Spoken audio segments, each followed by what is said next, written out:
Hello students, hi, welcome back to my channel learning with Divya. I hope सब voice वगैरह सब clear है आप लोगों को बिल्कुल। तो आज का जो टॉपिक है वो है आपके फूड्स एंड न्यूट्रिशन से रिलेटेड, आहार और पोषण से संबंधित। आज हम भोजन का पाचन, भोजन का अवशोषण और भोजन का चयापचय मतलब digestion, absorption and metabolism of food, जो आपके टॉपिक है फूड्स एंड न्यूट्रिशन का मेजर टॉपिक है, उसको कंप्लीट करने की पूरी कोशिश करेंगे। और देखिए, ऐसा नहीं है कि ये मेरा आज का लास्ट वीडियो है, इसके बाद मैं इसको टॉपिक को फिर नहीं कराऊंगी, कराती रहूंगी। जितना बेटर तरीके से मैं करा सकती हूँ, जितना ज्यादा अपडेट आपको करा सकती हूँ, मैं आपको करवाती रहूंगी। आपको बस क्या करना है, आपको ध्यान से पढ़ना है, इस टॉपिक को ध्यान से समझने की कोशिश करनी है, ठीक है।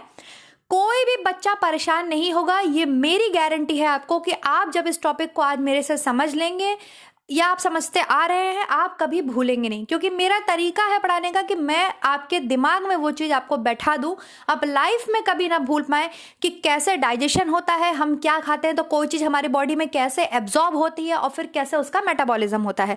तो परेशान होने की जरूरत नहीं है। अगर आपको एक बार में नहीं समझ में आए, आप दोबारा देखना, दोबारा नहीं, आप 3 बार, 4 बार, 5 बार, 10 बार देखो, आपकी मर्जी, आप जितनी बार देखो, ठीक है।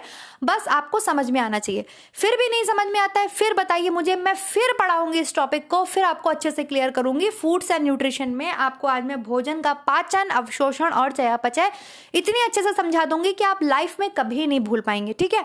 तो आपने अभी तक जो कुछ भी पढ़ा है वो सब भूल जाइए, बस आप ध्यान से यहाँ पर देखिए और समझिए हम क्या बात कर रहे हैं, ठीक है।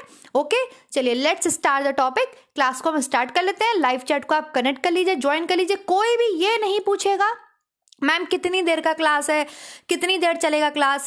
क्लास तो चलेगा। अगर आपको पढ़ना है तो पूरे मन से पढ़िए, इस टॉपिक को समझना है तो पूरे मन से यहाँ बैठिए, अदरवाइज आप जा सकते हैं बिल्कुल आराम से। कोई जबरदस्ती नहीं है कि आप मेरे क्लास को देखें। 5 बच्चे भी देख रहे हैं ना मेरे क्लास को, तो वो मन से देखिए, आपके दिमाग में वो चीज़ बैठनी चाहिए। मुझे हजारों की भीड़ नहीं चाहिए कि हजारों आए, समझ में कुछ ना आए और चलते बने। ओके, चलिए स्टार्ट कर रहे हैं। ये मैराथन क्लास रहेगा। ओके, सबसे पहले तो हम डाइजेशन की बात करेंगे। डाइजेशन, किस चीज का डाइजेशन, क्या डाइजेशन, कौन डाइजेशन, कैसा डाइजेशन, बताइए क्या है डाइजेशन। भाई हम प्राणी हैं, हम मनुष्य हैं, ठीक है। हम जीवित रहने के लिए क्या खाते हैं, हम जीवित रहने के लिए फूड खाते हैं, भोजन ग्रहण करते हैं। भोजन हम क्यों ग्रहण करते हैं, क्योंकि वो हमारी शारीरिक आवश्यकताओं की पूर्ति करता है। कैसी शारीरिक आवश्यकता है, हमें एनर्जी चाहिए हमारे काम को करने के लिए, हमारे शरीर को काम करने के लिए। हमारा शरीर जीवित सेल से बना हुआ है, उन सेल्स को काम करने के लिए एनर्जी चाहिए। हमारे शरीर के निर्माण के लिए हमें प्रोटीन चाहिए, हमें वसा चाहिए एनर्जी के लिए, हमें विटामिन चाहिए, हमें मिनरल्स चाहिए, हमें वाटर चाहिए, हमें बहुत सारी चीजें चाहिए। क्योंकि हमारे शरीर की जो सेल्स हैं, सेल क्या होती है, सेल आपको पता है basic unit of the body है। शरीर की सूक्ष्मतम इकाई आपसे पूछी जाती है, वो क्या है, वो कोशिका है। कोशिका, ये इस तरीके की कोशिका है। फॉर एग्जाम्पल ये कोशिका है, ठीक है। ये कोशिका खुद जीवित है, इसके अंदर बहुत सारे अंग हैं जो कि बहुत महत्वपूर्ण काम करते हैं हमारे लिए, ठीक है। वो ये कोशिका है, और इस कोशिका से टिश्यूज बनते हैं, टिश्यूज से ऑर्गन बनते हैं, हमें ये बात सब पता है। फिलहाल हम यहाँ पे भोजन खाते हैं, तो भोजन हमारी बॉडी में यूज हो जाए, हम जो फूड लेते हैं वो हम बहुत कॉम्प्लेक्स फॉर्म में लेते हैं।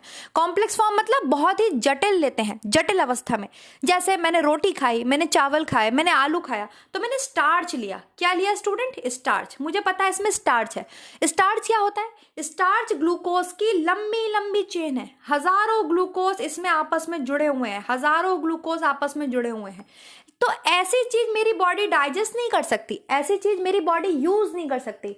तो भगवान ने हमारे शरीर में एक सिस्टम फिट करके भेजा है, जिसे हम पाचन तंत्र के नाम से जानते हैं, डाइजेस्टिव सिस्टम के नाम से जानते हैं।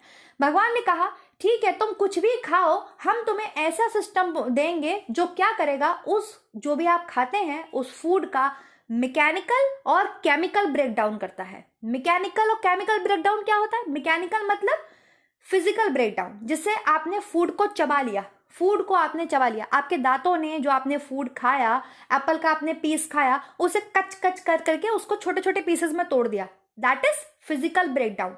उस भोज्य पदार्थ का वो भौतिक टूटना है ना। लेकिन अगर मैं उस एप्पल के ऊपर कोई केमिकल डाल दूं, उस एप्पल को मैं वहां रख के टेबल पर रख के उसके ऊपर कोई केमिकल डाल दूं, ठीक है, और वो गल जाए पूरी तरीके से, तो वो क्या है, वो क्या है? वो रासायनिक टूट फूट है, वो केमिकल ब्रेकडाउन है ना? तो डाइजेशन को अगर मैं डिस्क्राइब करना चाहूँ, डाइजेशन की अगर मैं डेफिनेशन आपको दूं, तो वो क्या होगी? फिजिकल और मैकेनिकल, ये दोनों एक ही चीजें हैं, ठीक है? चाहे आप इसको फिजिकल बोलिए, चाहे आप इसको मैकेनिकल बोलिए। फिजिकल मतलब भौतिक, मैकेनिकल मतलब भौतिक या यांत्रिक। तो यांत्रिक और रासायनिक परिवर्तन हो जाना भोजन का आपके डाइजेशन कहलाता है, ठीक है? इतनी चीज सबको समझ में आई? आपने जो भोजन खाया, आपने अगर कुछ भी खाया तो दांतों से आपने उसको चबाया, बकल कैविटी में आपके दांतों ने उसको चबाया। चबाना, आपने फूड का क्या कर दिया? उसको छोटे छोटे छोटे छोटे फॉर्म्स में तोड़ दिया। तभी तो छोटे से बच्चों को सिखाते हैं कि अच्छे से चबा चबा के खाओ। क्यों अच्छे से चबा चबा के खाओ? क्यों हमें दांत दिए भगवान ने? क्योंकि हम किसी भी चीज को ऐसे बड़ी बड़ी फॉर्म में हमारी बॉडी यूज नहीं कर सकती, छोटी छोटी फॉर्म में यूज करती है। तो हमने उसको छोटे छोटे फूड को छोटे छोटे फॉर्म में तोड़ लिया, वो कहलाता है फिजिकल ब्रेकडाउन, या आप उसको बोलेंगे मैकेनिकल ब्रेकडाउन, ठीक? फिर हमारे शरीर के अंदर ऐसी बहुत सारी ग्रंथियां पाई जाती हैं। हमारे डाइजेस्टिव सिस्टम में कुछ ऐसी ग्रंथियां हैं जो ऐसे एंजाइम्स, ऐसे हार्मोन सिक्रीट करती हैं, ऐसे एंजाइम सिक्रीट करती हैं जो क्या कर देते हैं? जो उस भोजन को रासायनिक रूप से गला देते हैं, पचा देते हैं। यही आपके डाइजेस्टिव सिस्टम है, या हम बोलेंगे यही आपका डाइजेशन है। इसी को हम पाचन बोलते हैं। Am I clear? Any doubt, any issue, any problem? कोई भी दिक्कत किसी को अभी तक इतनी सी बात समझने में? पाचन क्या है? तो भोजन का भौतिक और रासायनिक परिवर्तन, या भोजन का भौतिक रूप में बदल जाना और रासायनिक रूप से बदल जाना ही क्या है? पाचन कहलाता है। क्लियर है? हम भोजन क्यों करते हैं? हमारी शारीरिक आवश्यकताओं की पूर्ति के लिए करते हैं। कौन कौन सी आवश्यकता है हमारे शरीर की? शरीर को ऊर्जा चाहिए, शरीर के निर्माण के लिए शरीर को प्रोटीन चाहिए, शरीर को सुरक्षा नियामक रखने के लिए शरीर में हमें क्या चाहिए? विटामिन चाहिए, मिनरल्स चाहिए, शरीर में हमें जल चाहिए। 70% हमारा जो बॉडी है वो वाटर का बना हुआ है, ठीक है? शरीर से अपशिष्ट पदार्थों को बाहर निकालने के लिए हमें रफेज चाहिए, फाइबर चाहिए, जिसे आप रेशा बोलते हैं। तो ये सब क्या है? These are the major component of food. ये क्या है? ये फूड्स के मेजर कंपोनेंट हैं। कंपोनेंट समझते हैं आप? तत्व। ये भोजन के महत्वपूर्ण तत्व हैं। क्या क्या है भोजन के महत्वपूर्ण तत्व? हमें पता है क्या क्या है भाई। कार्बोहाइड्रेट्स हैं, प्रोटीन्स हैं, फैट्स हैं, विटामिन्स हैं, मिनरल्स हैं, वाटर भी लिख सकते हैं हम यहाँ पर हम फाइबर भी लिख सकते हैं, बिल्कुल, क्योंकि ये सब क्या करते हैं? ये सब हमारे शरीर की जो आवश्यकताएं हैं उसकी पूर्ति करते हैं, ठीक? अब इन्हें हम मेजर और माइक्रो में डिवाइड कर सकते हैं। कुछ ऐसे तत्व हैं भोजन के जो हमें ज्यादा मात्रा में चाहिए होते हैं, जिनकी रिक्वायरमेंट हमारे शरीर को ज्यादा मात्रा में है, तो उन्हें हम मेजर बायोमोलिक्यूल्स बोल सकते हैं, या फिर हम उसे मेजर न्यूट्रिएंट्स बोल सकते हैं। तो कौन कौन से होते हैं मेजर न्यूट्रिएंट्स? आप खुद बता दीजिए फटाफट से, जल्दी जल्दी लाइव चैट में सब लिखते चलेंगे मेरे साथ। वो कार्बोहाइड्रेट्स होते हैं, वो प्रोटीन्स होते हैं, वो फैट्स होते हैं। ये तीनों हमें शरीर में ज्यादा मात्रा में चाहिए, इनकी रिक्वायरमेंट हमें ज्यादा है, तो इसलिए इन्हें हम मेजर कैटेगरी में डाल देते हैं। वही विटामिन है, मिनरल्स है, इन्हें हम किस में डाल देते हैं? इन्हें हम सूक्ष्म में डाल देते हैं, माइक्रो न्यूट्रिएंट्स में डाल देते हैं। कहने का तात्पर्य है कि इनकी हमारे शरीर में मेजर न्यूट्रिएंट्स की तुलना में कम जरूरत होती है। जरूरत इनकी बराबर से है हमें, क्योंकि ये शरीर को सुरक्षा देने का काम करते हैं, शरीर की बहुत सारी एक्टिविटीज को कंट्रोल करते हैं, विटामिन्स एंड मिनरल्स, तो इनकी जरूरत है। लेकिन ये क्या है? ये माइक्रो न्यूट्रिएंट्स है। मैक्रो के अकॉर्डिंग इनकी जो जरूरत है वो हमें कम है। तो these are the components of food. ये क्या है? ये भोजन के तत्व हैं। आप जो भोजन करते हैं, अगर उस भोजन में आपको ये सारे तत्व मिल रहे हैं, अर्थात आप संतुलित आहार ले रहे हैं। कैसा आहार ले रहे हैं आप? संतुलित आहार। बैलेंस डाइट क्या होती है? जिसमें ये सारे कंपोनेंट्स, भोजन के ये सभी तत्व एक निश्चित मात्रा में, एक सही मात्रा में उपस्थित हों और आपके शरीर की सभी आवश्यकताओं की पूर्ति करते हों, उसी को तो आप संतुलित आहार कहते हैं, बैलेंस डाइट बोलते हैं। तो यही बैलेंस डाइट है। Am I clear? ये क्या है? मेजर कंपोनेंट्स है। मेजर कंपोनेंट्स को भी हमने दो भाग में डिवाइड कर लिया। किसमें कर लिया? 3 तो हो गए आपके मैक्रो न्यूट्रिएंट्स, मैक्रो मतलब बड़े, और 2 हो गए आपके माइक्रो न्यूट्रिएंट्स। कोई समस्या है किसी को? अब यही चीजें ऐसी हैं, ये बायोमोलिक्यूल्स है। बायोमोलिक्यूल्स मतलब ये सब हमारे फूड में प्रेजेंट है, हमें दिखाई नहीं देता, हम कभी सोच भी नहीं सकते, हमें दिख भी नहीं सकते। ये हमारे फ्रूट्स में, हमारे वेजिटेबल्स में, हमारे अनाज में, सब में प्रेजेंट हैं। ये हम इनको खाते हैं क्योंकि हम इन्हीं को खा सकते हैं, इन्हीं को हम डाइजेस्ट कर सकते हैं, इन्हीं का हम फिजिकल और केमिकल ब्रेकडाउन कर सकते हैं, इन सभी कंपोनेंट्स का, और इन्हीं को हमारी बॉडी यूज करती है। अब आयरन है, आयरन हम डायरेक्ट लोहा नहीं खा सकते। लोहा खा सकते हैं क्या हम? नहीं, हम डायरेक्ट लोहा नहीं खा सकते, लेकिन हम लोहे के बर्तन में खाना बना के खा सकते हैं, है ना, क्योंकि हम अलग तरीके से हमारी बॉडी न्यूट्रिएंट्स को यूज करती है। ठीक है, समझ में आ गया? तो स्टार्ट करें अब डाइजेशन, हम स्टार्ट करें। चलिए लेट्स स्टार्ट। आपने बेसिक चीजें समझ ली, स्टार्ट करते हैं। सबसे पहले आप देखिए, डाइजेस्टिव सिस्टम आपके 2 पार्ट से मिलकर बना है। हम कह सकते हैं डाइजेस्टिव सिस्टम के 2 डिवीजन है। क्या? पहला तो है एलिमेंट्री कैनाल। एलिमेंट्री कैनाल क्या होती है? एलिमेंट्री कैनाल को हम आहार नाल बोलते हैं, जिसकी लंबाई 9 से 10 मीटर्स होती है। कितनी होती है? 9 से 10 मीटर। ठीक है, ज्यादा से ज्यादा 10 मीटर होती है आपके एलिमेंट्री कैनाल बोलते हैं उसे हम। समझ में आ रहा है आपको? आहार नाल बोलते हैं, जो कि हमारे मुख से शुरू होके, ये ह्यूमन बॉडी सिस्टम है जो कि आपके मुंह से शुरू होकर के नीचे एनस तक जाती है, और ये पूरी जुड़ी होती है आपस में। ऐसा नहीं कि कहीं से कटी फटी होती है, बिल्कुल पूरी जुड़ी होती है। कहीं पर फूली होती है, कहीं पर पिचकी होती है, कहीं पर टेढ़ी होती है, कहीं पर मेढ़ी होती है, लेकिन ये पूरी एक ही होती है। इसको हम आहार नाल, एलिमेंट्री कैनाल के नाम से जानते हैं। मुख से शुरू होकर गुदा मार्ग एनस तक जाने वाले इस रास्ते को हम आहार नाल बोलते हैं, एलिमेंट्री कैनाल बोलते हैं। जो भोजन है वो इसी कैनाल में रहता है हमारे। ठीक है, इस कैनाल के कई पार्ट्स हैं।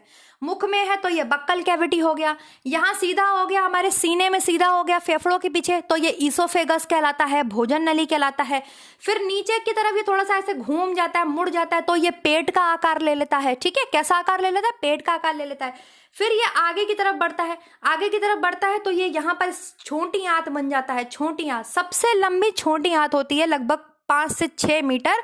सबसे लंबी जो लंबाई होती है वो छोटी आंत की होती है, क्योंकि वो कई तरीके से गुथी मुथी होती है। ठीक है, फिर छोटी आंत जहां पे खत्म होती है और फिर वहां से जो दूसरा भाग शुरू होता है वो आपके बड़ी आंत होती है, जिसे आप लार्ज इंटेस्टाइन बोलते हैं।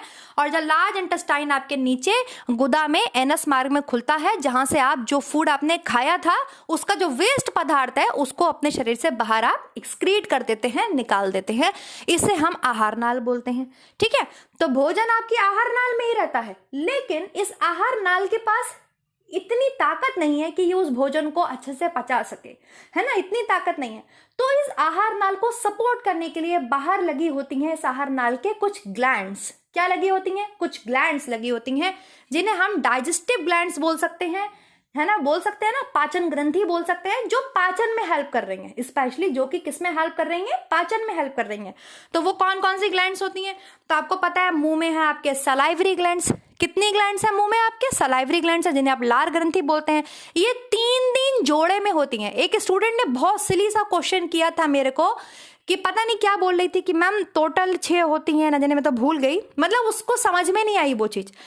जबकि ये चीज तो पता नहीं मैंने कब से पढ़ाई और कब से समझाई कि एक साइड 3 होती हैं, दूसरी साइड 3 होती हैं, तो 3 का जोड़ा हो गया ना। मान लो ये आपका मुंह है, ठीक है, ये आपका मुंह है, तो इधर 3 है सलाइवरी ग्लैंड्स और इधर 3 है सलाइवरी ग्लैंड्स, तो टोटल कितनी हो गई? टोटल 6 हो गई ना। एक साइड 3, दूसरी साइड 3, टोटल 6 हो गई ना। हाँ, शायद उसने मेरे से ईयर ऑसिकल के लिए बोला था, मुझे ध्यान नहीं आ रहा है। कान में हड्डी भी मैंने बताई है आपको कि 3 होती हैं, एक कान में 3 होती हैं, तो हमारे पास भगवान ने 2 कान दिए हैं, तो दूसरे कान में भी 3 होंगी, तो टोटल 6 होंगी ना ईयर ऑसिकल्स। लेकिन पता नहीं क्या किसी किसी बच्चे के दिमाग के ऊपर से निकल जाती हैं चीजें, भगवान जाने कैसे निकल जाती हैं। खैर कोई बात नहीं है। तो डाइजेस्टिव सिस्टम आपके 2 चीजों से मिलकर बना है, जो मैं बता रही थी, एलिमेंट्री कैनाल और डाइजेस्टिव ग्लैंड्स। एलिमेंट्री कैनाल को आप क्या बोलेंगे हिंदी में? आहार नाल। आहार नाल बोल सकते हैं ना, बिल्कुल बोल सकते हैं। और डाइजेस्टिव ग्लैंड को हम क्या बोल सकते हैं? पाचन ग्रंथि। कौन कौन सी पाचन ग्रंथि हैं? तो पाचन ग्रंथि में सबसे पहले तो मुंह में आ जाती हैं। मुंह में है आपके लार ग्रंथियां, ठीक, जो क्या करती हैं? फूड को सॉफ्ट बनाने का काम करती हैं, फूड को चिपचिपा बनाने का काम करती हैं। इसके अलावा जो मेजर कंपोनेंट है कार्बोहाइड्रेट, उसका पाचन मुंह से ही स्टार्ट हो जाता है, क्योंकि मुंह में उसको बचाने वाला एंजाइम लार ग्रंथि के पास है और लार ग्रंथि उसको सिक्रेट कर देती है। क्लियर? फिर फूड हमारे आता है ईसोफेगस। ईसोफेगस को आपके भोजन नली बोलते हैं, आहार नली नहीं बोलते हैं, इसे भोजन नली बोलते हैं, फूड पाइप बोलते हैं, not elementary canal. Am I clear? ये चीज ध्यान रखिएगा। एंड आप MSc BSc होम साइंस के स्टूडेंट्स हैं तो ऐसी बातें आप नहीं करेंगे, भले ही आपने BA MA करा है, कोई बात नहीं। अब आप मेरे से पढ़ रहे हैं एनाटमी, तो आप बहुत ढंग से बोलेंगे एक एक चीज को। आप इसे भोजन नली बोलेंगे, आहार नली नहीं बोलेंगे। क्लियर? ये भोजन नली है, इसमें फूड इस भोजन नली से होता हुआ आमाशय में आता है। यहाँ पर कोई एंजाइम नहीं पाया जाता। भोजन नली बस एक पैसेज है, एक रास्ता है जो फूड को मुंह से आमाशय तक पहुंचाने का काम करती है। इसके अलावा इसमें कुछ नहीं पाया जाता, इसमें कोई एंजाइम नहीं है, इसलिए no digestion in food pipe. Yes, हमें पता है। फिर फूड आता है हमारे स्टमक में। कहाँ आता है? ये रहा हमारे स्टमक में। स्टमक में आपके पाई जाती है जठर ग्रंथि, गैस्ट्रिक ग्लैंड्स, जो कि आपके बताया है मैंने, गैस्ट्रिक ग्लैंड्स प्रेजेंट होती हैं स्टमक में, जो कि आपके गैस्ट्रिन नाम का हार्मोन सिक्रेट करती हैं, जिन्हें हम जी सेल्स बोलते हैं, गैस्ट्रिक ग्लैंड। और हमारे स्टमक में बहुत सारी सेल्स होती हैं जो अलग अलग टाइप के एंजाइम भी सिक्रेट करती हैं फूड को डाइजेस्ट करने में। बिल्कुल, अब यहाँ फूड 4 से 5 घंटे रहता है, तभी हमें हमारा पेट भरा भरा सा लगता है ना, और यहाँ फूड का अच्छे से डाइजेशन हो जाता है और फूड यहाँ पे बन जाता है आपके काइम। क्या बन जाता है? काइम। चलो बोलस काइम तो आगे बताऊंगी जब डाइजेशन बनाना स्टार्ट करूंगी, काइम को छोड़िए। तो यहाँ दूसरी ग्रंथि कौन सी आ गई? Gastric gland. इसके अलावा सबसे बड़ी ग्रंथि आपके लिवर, बट लिवर कोई भी डाइजेस्टिव एंजाइम सिक्रेट नहीं करती। लिवर बहुत सारे एंजाइम सिक्रेट करती है। लिवर हमारे फंक्शन, मैंने आपको बताया 500 से ज्यादा फंक्शंस हमारे बॉडी के अंदर करता है, बट कुछ भी ये डाइजेशन से रिलेटेड सिक्रेट नहीं करता। बट हाँ, ये एक चीज बनाता है जो कि बहुत महत्वपूर्ण है, बाइल बनाता है। बाइल, लिवर की जो हेपेटोसाइट्स हैं वो बाइल बनाती हैं। लिवर पूरा आप पढ़ चुके हैं, ठीक है। स्टमक रह गया है, डोंट वरी, मैं पढ़ाऊंगी। लार्ज इंटेस्टाइन रह गया है, मैं पूरा पढ़ाऊंगी, ठीक है। तो लिवर बाइल बनाता है, आपको पता है बाइल बनाता है। बाइल हमारे लिए किसके लिए जरूरी है? Emulsification of fat, not digestion of fat. There is no enzyme in the bile, there is no type of enzyme present in the bile. Bile के अंदर कोई भी डाइजेस्टिव एंजाइम प्रेजेंट नहीं होता है। बाइल वसा का पाचन नहीं करता है, बाइल वसा को फिजिकली ब्रेक डाउन करता है, उसका फिजिकली तोड़ता है, उसको इमल्सिफाई करता है, छोटे छोटे टुकड़ों में तोड़ता है वसा को, ठीक है। ये चीज आप ध्यान रखिएगा। वसा के पाचन में हेल्प कर सकता है, वसा का पाचन नहीं करता है, क्लियर है। लेकिन क्वेश्चंस आपसे इसी तरीके से पूछे जाते हैं कि वसा का पाचन कौन करता है, उसमें लिखा होगा बाइल। बाइल नहीं करता है, बाइल में कोई एंजाइम प्रेजेंट नहीं होता है, ठीक है। कोई बात नहीं। लिवर क्या बनाता है? बाइल बनाता है, स्टोर कर देता है गॉल ब्लैडर में। तो बाइल बहुत जरूरी है हमारे डाइजेशन के लिए, हमारे डाइजेशन में फैट के इमल्सिफिकेशन के लिए, ठीक है। यहां से लिवर से आ गया, ओके। फिर क्या है आपके? फिर इंटेस्टाइनल ग्लैंड्स है। ये इंटेस्टाइन है, ड्यूडेनम वाला पार्ट है कि नहीं है ड्यूडेनम वाला पार्ट? और इंटेस्टाइनल ग्लैंड का नाम क्या है? अभी मैंने इंटेस्टाइन पढ़ाया है, और जिसने इंटेस्टाइन पढ़ा है वो बताइए इंटेस्टाइन की ग्लैंड को क्या बोलते हैं? क्या नाम है इंटेस्टाइन की ग्लैंड का? क्रिप्ट ऑफ लिबरकुन, बताया था ना मैंने। क्या होता है उसका नाम? क्रिप्ट ऑफ लिबरकुन या लाइबरकुन, है ना। लाइबरकुन नाम के वैज्ञानिक ने इसको खोजा था, और मैंने आपको बताया था ये छुपी होती है, ये छुपी होती है म्यूकस लेयर के बीच में, इसलिए इसका नाम है क्रिप्ट ऑफ लाइबरकुन। इसके अलावा एक ग्लैंड और पाई जाती है पूरे डाइजेस्टिव सिस्टम में, एक ग्रंथि है जो सब म्यूकोसा लेयर में पाई जाती है, और वो ड्यूडेनम के ही पास है। कौन सी ग्रंथि है वो? Brunner gland. आपको बताया है, स्मॉल इंटेस्टाइन में पढ़ाया है। तो इंटेस्टाइन के पास भी ग्लैंड है, and not on the one is the pancreas.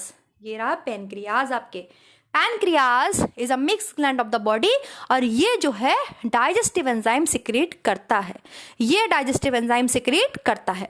तो इतनी चीज समझ में आ गई आपको। डाइजेशन में 2 चीजें बहुत महत्वपूर्ण है हमारे शरीर में डाइजेस्टिव सिस्टम की। अगर हम बात करते हैं, पहला तो एलिमेंट्री कैनाल, जिसमें आपके फूड रहता है। बिल्कुल, ये एलिमेंट्री कैनाल ही है जो आपके ओरल कैविटी से शुरू होकर के आपके ये लिवर नहीं होता, लिवर को इसमें ऐड नहीं करते, लिवर अलग होता है। ये पीछे से स्टमक से होता हुआ, फिर आपके इसमें स्मॉल इंटेस्टाइन में होता हुआ, फिर ऐसे लार्ज इंटेस्टाइन से होता हुआ एनस में निकल जाता है। ये बात ध्यान रखिएगा, लिवर अलग अंग है, लिवर एलिमेंट्री कैनाल से नहीं बना है, ठीक है। और ना पैनक्रियास एलिमेंट्री कैनाल से बना है। एलिमेंट्री कैनाल वो पूरा रास्ता है, तो ये मुंह से शुरू होता है, फिर ईसोफेगस बनाता है, फिर आपके ये ऐसे करके स्टमक बनाता है, स्टमक के बाद ये ऐसे स्मॉल इंटेस्टाइन बनाता है, स्मॉल इंटेस्टाइन के बाद ऐसे लार्ज इंटेस्टाइन बनाता है। बस इतनी बनाता है आहार नल। लीवर, पैनक्रियाज, स्प्लिन सब अलग अलग ऑर्गन है। समझ में आ गया? तो एलिमेंट्री कैनाल है जिसमें आपके फूड रहता है, मुंह से खाते हैं, एनस से हम निकाल देते हैं वेस्ट पदार्थों को, और इस एलिमेंट्री कैनाल को सपोर्ट करता ही है डाइजेस्टिव ग्लैंड्स, जो क्या करती हैं? कुछ ऐसे एंजाइम से क्रिएट करती हैं जिसकी वजह से भोजन का अच्छे से पाचन हो पाता है। तो ये है आपके डाइजेशन। डाइजेशन के आपने सिस्टम को समझा। अब हम स्टार्ट कर रहे हैं डाइजेशन, ठीक है। हमने फूड लिया, फूड हमने शुरू किया खाना, ठीक। हमारे सबसे पहले फूड कहाँ आता है, फूड हमारे कहाँ आता है सबसे पहले, मुख से। तो पाचन कहाँ से स्टार्ट हो जाएगा, मुख से। सबसे पहले मुंह में हम फिजिकल ब्रेकडाउन करेंगे, केमिकल ब्रेकडाउन करेंगे। फिजिकल ब्रेकडाउन स्टार्ट हो जाएगा, आपने मुंह में फूड को चबाना स्टार्ट कर दिया आपके दांतों ने, तो फिजिकल ब्रेकडाउन होना स्टार्ट हो गया, इसके साथ साथ केमिकल भी होना स्टार्ट हो गया। क्यों भाई केमिकल होना स्टार्ट नहीं हुआ, सलाइवरी ग्लैंड से सलाइवा निकलता है, सलाइवा में आपके क्या पाया जाता है, टाइलिन एंजाइम पाया जाता है, टाइलिन एंजाइम पाया जाता है ना, यस मैम, बोलो यस मैम। टाइलिन एंजाइम पाया जाता है, तो टाइलिन क्या करता है, कार्बोहाइड्रेट का पाचन शुरू कर देता है। तो पहले हम कार्बोहाइड्रेट्स की बात करेंगे, है ना, सबसे पहले कार्बोहाइड्रेट्स की बात कर लेते हैं, चलिए। तो हमने फूड लिया, बक्कल कैविटी में हमारे दांतों ने फूड को चबाया, उसको फिजिकली ब्रेक डाउन कर दिया, और फिर हमने क्या करा, फूड को केमिकली भी लार ने क्या करा, उसमें टाइलिन एंजाइम डाला, और 30% ऑफ कार्बोहाइड्रेट्स जो हमने स्टार्च फॉर्म में अगर लिया है, स्टार्च फॉर्म में, स्टार्च क्या होते हैं, ग्लूकोज की लंबी लंबी चेन होती हैं। आप जो रोटी खाते हैं आप स्टार्च खाते हैं, आप आलू खाते हैं आप स्टार्च खाते हैं, आप चावल खाते हैं आप स्टार्च खाते हैं। तो नॉर्मली तो हम सब रोटी चावल ही खाते हैं, तो इन सब से हम सबसे ज्यादा क्या लेते हैं, स्टार्च लेते हैं। इस स्टार्च को मुंह से ही तोड़ना स्टार्ट कर देता है टाइलिन नाम का एंजाइम, जिसे आप अमाइलेज भी बोल सकते हैं। अमाइलेज और टाइलिन किसका पाचन करते हैं, कार्बोहाइड्रेट्स का पाचन करते हैं, ठीक। अब मुंह में ये फूड जब आपके सलाइवा से मिक्स हो जाता है तो ये कहलाता है बोलस। क्या कहलाता है, बोलस, BOLUS, बोलस, ठीक है। Food mixed with saliva is called as bolus. इसको हम क्या बोलेंगे, बोलस बोलेंगे। जो खाना है आपका वो सलाइवा से मिक्स हो चुका है, खूब चिपचिपा हो चुका है, खूब सॉफ्ट हो चुका है, आपके दांतों ने उसको खूब अच्छे से मैस्टिकेट कर दिया है, चबा दिया है, ठीक है। दांतों, भोजन का चबाया जाना मैस्टिकेशन कहलाता है, भोजन का मुख में लेना इंजेक्शन कहलाता है, एंड भोजन का निगलना सोलोइंग कहलाता है, ठीक है। ये चीज क्वेश्चन पूछे जाते हैं और मैं करा चुकी हूँ, यस। तो भोजन हमारे सलाइवा के साथ मिक्स हो गया, क्या बन गया, बोलस। अब ये बोलस आपके धीरे धीरे नीचे आ रहा है, लाइक दिस, दिख रहा है, दिख रहा है। ये ग्रीन कलर का क्या है, फूड है, एक बनाने के लिए इन्होंने, ये आपके नीचे आ रहा है। किससे आ रहा है, ये ईसोफेगस पाइप से नीचे आ रहा है। ईसोफेगस पाइप को आप क्या बोलेंगे, फूड पाइप बोलेंगे, भोजन नली बोलेंगे, शायद इसको आप ग्रास नली भी बोलते हैं हिंदी में। भाई मुझे नहीं पता, एक बार देख लेना, भोजन नली तो बोलते हैं हिंदी में, ठीक है। तो फूड आपके बोलस जो है वो आपके कहाँ आ रहा है, ईसोफेगस से आपके स्टमक में आ रहा है। मैंने आपको बताया है यहाँ पर आपके स्फिंक्टर पाए जाते हैं। ये देखिए एक स्फिंक्टर यहाँ भी है गले के पास, इसको ईसोफेगल स्फिंक्टर बोलते हैं। स्फिंक्टर क्या होते हैं, स्फिंक्टर मैंने आपको बताया वो चीज होती है, वो मसल्स की बहुत ज्यादा, यहाँ पर मसल्स टाइट होती हैं, मतलब इस जगह पे मसल्स बहुत ज्यादा टाइट होती हैं। तो ना तो कोई चीज इजीली, अब आप जब कभी निगलते हो किसी चीज को, थोड़ी सी आपको मेहनत लगती है निगलने में, ध्यान देना, कभी भी फूड को आप निगलते हो तो हल्का सा आपको जोर लगाना पड़ता है फूड को निगलने में, है ना। तो वो इसी वजह से होता है क्योंकि यहाँ पर स्फिंक्टर लगा हुआ है। स्फिंक्टर एक मसल्स की आप समझ लो रबड़ बैंड है, जो क्या करती है, जो इसको बहुत टाइट कर देती है। यहाँ पे रबड़ बैंड जैसी लगी होती है, उसको हम स्फिंक्टर बोलते हैं। मसल्स की होती है, मांसपेशियों की, ये किसी भी चीज को बहुत इजीली नीचे नहीं जाने देती, और अगर कोई चीज नीचे चली गई तो वो ऊपर तो आ ही नहीं सकती। और जब कभी आपको उल्टी वगैरह आती है तो आप देखते हो बहुत ताकत लगानी पड़ती है, आपको बहुत ताकत के साथ फूड आपका बाहर आता है, तो उसमें आपकी ताकत भी जाती है, प्लस आपको बहुत जलन और दर्द भी होने लगता है। तो वो इसी वजह से, क्योंकि स्फिंक्टर इजीली फूड को वापस नहीं जाने देते, ठीक है। तो जो ईसोफेगस में यहाँ पर स्फिंक्टर लगा हुआ है, इसका नाम है ईसोफेगल स्फिंक्टर। तो यहाँ से बोलस आपके आ रहा है और आपके पेट में जा रहा है। जब ये पेट में जा रहा है तो स्टमक के आपको बताया था, इस रीजन को कार्डियक रीजन बोलते हैं, क्योंकि यहाँ पर क्या है, यहाँ पर हार्ट है, तो स्टमक का ऊपर वाला हिस्सा आपके बिल्कुल हार्ट के पास है, इसलिए उस रीजन को आपके कार्डियक रीजन बोलते हैं। स्टमक में जब आपके फूड आ जाता है, यहाँ पर भी आपको मैंने बताया था 2 स्फिंक्टर लगे होते हैं, यहाँ पे पाइलोरिक स्फिंक्टर है और यहाँ पर आपके ईसोफेगल स्फिंक्टर है, क्योंकि ईसोफेगस जो आपके स्टमक है वो एक तरफ से किससे जुड़ा हुआ है, एक तरफ से आपके भोजन नली से जुड़ा हुआ है और दूसरी तरफ से जो है ये आपके ड्यूडेनम से जुड़ा हुआ है। अरे जुड़ा क्या है, आहार नाली है ना, मुंह से आई आहार नाला से, इधर को घूम गई तो ये पेट बन गया, इधर को घूम गई तो ये स्मॉल इंटेस्टाइन बन गई, है ना, आहार नाली तो है। तो एक तरफ आपके आमाशय किससे जुड़ा हुआ है, आपकी भोजन नली से जुड़ा हुआ है, और एक तरफ आमाशय आपका किससे जुड़ा है, आपकी छोटी आंत से जुड़ा है, स्मॉल इंटेस्टाइन से जुड़ा हुआ है, ठीक है। स्फिंक्टर की बात हम कर चुके हैं। तो अब फूड आपके कहाँ आ गया है, अब फूड आपके आ गया है स्टमक में आ गया है। डाइजेशन किसका स्टार्ट हो गया था, डाइजेशन आपके कार्बोहाइड्रेट का स्टार्ट हो गया था। कहाँ स्टार्ट हो गया था, मुख में स्टार्ट हो गया था। कितना हो गया था, 30% डाइजेशन कार्बोहाइड्रेट्स का हो गया था। कहाँ हो गया था, मुंह में। स्टार्च किस में बदल गए थे, स्टार्च ऐसे लंबी लंबी चेन है, लंबी लंबी चेन है, किस में बदल गए थे, माल्टोज में बदल गए थे। माल्टोज क्या है, माल्टोज आपके डाइसेकेराइड है, इसमें आपके 2 ग्लूकोज के मॉलिक्यूल्स है। मतलब हमारी बॉडी में अब क्या घूम रहा है, अगर हम कार्बोहाइड्रेट की बात करें तो हमारी बॉडी में कार्बोहाइड्रेट ऐसे 2-2 के फॉर्म में घूम रहे हैं। यस मैम बोलो, घूम रहे हैं। और भी स्टार्च घूम रहे हैं, और भी स्टार्च की लंबी लंबी चेनें घूम रही हैं। ठीक है, कोई बात नहीं। There is no digestion of carbohydrate in stomach. Stomach के अंदर भोजन, वो कार्बोहाइड्रेट का पाचन नहीं होता है। क्यों नहीं होता है, क्योंकि स्टमक के अंदर कार्बोहाइड्रेट को पचाने वाला कोई एंजाइम ही नहीं होता है, इसलिए स्टमक में कार्बोहाइड्रेट का पाचन नहीं होता है। आमाशय में कार्बोहाइड्रेट का पाचन नहीं होता है, कोई बात नहीं। अब हम पहले कार्बोहाइड्रेट की ही बात कर रहे हैं। स्टमक से अब कहाँ जाएगा फूड, बताइए। अब भोजन यहां से कहाँ जाएगा, आपके ड्यूडेनम में जाएगा। ये वाला पार्ट आपके ड्यूडेनम होता है, फिर ये पूरी पड़ी हुई है स्मॉल इंटेस्टाइन, ठीक है। जब ड्यूडेनम में आता है, ड्यूडेनम किसका भाग है, स्मॉल इंटेस्टाइन का भाग है। स्मॉल इंटेस्टाइन का सबसे ऊपरी भाग, सबसे पहला भाग, जो कि आपके अमाशय से जुड़ा हुआ है। ऐसे भी क्वेश्चन बन सकता है। छोटी आंत का वह भाग जो अमाशय से जुड़ा है, उसको क्या बोलेंगे, बताइए। छोटी आंत का वह भाग जो अमाशय से जुड़ा है, उसको ड्यूडेनम बोलेंगे। अब जरा मेरे इस क्वेश्चन का आंसर देना। छोटी आंत का वह भाग जो बड़ी आंत के साथ जुड़ा है, उसे क्या बोलेंगे आप, वो इलियम है। क्योंकि आपको पता है, आपको डीजीआई से याद रखना है, ड्यूडेनम, जेजनम, इलियम। जेजनम बीच में है, इलियम नीचे है। तो इलियम का ही भाग जब ऐसे करके इलियम ऐसे हो जा रहा है, तो ये लार्ज इंटेस्टाइन है। इलियम का जो भाग है लास्ट वाला, वो सीकम से जुड़ता है ना, सीकम। और फिर आपकी जो है ये लार्ज इंटेस्टाइन बन जाती है। समझ में आ रही है आपको बात, हाँ जी, ठीक है। तो फूड हमारा अब कहाँ आ रहा है, कार्बोहाइड्रेट हमारा मुख में पच गया 30%, इसोफेगस में पचा नहीं, स्टमक में पचा नहीं, ड्यूडेनम में पचा। ड्यूडेनम के पास यहाँ पे क्या है, आपको पता है, ये पेनक्रियाज है। और पेनक्रियाज से कार्बोहाइड्रेट को बचाने के लिए क्या निकलता है, पैनक्रियाटिक अमाइलेज। क्या निकलता है, पैनक्रियाटिक अमाइलेज। क्योंकि ये पेनक्रियाज से निकल रहा है, तो इसलिए इसका नाम है पैनक्रियाटिक अमाइलेज, ठीक है। पैनक्रियाटिक अमाइलेज बचे हुए 70% स्टार्च को कन्वर्ट कर देता है, किसमें, माल्टोज में। किसमें कन्वर्ट कर देता है, माल्टोज में। अच्छा ठीक, ये तो बात हो गई स्टार्च की।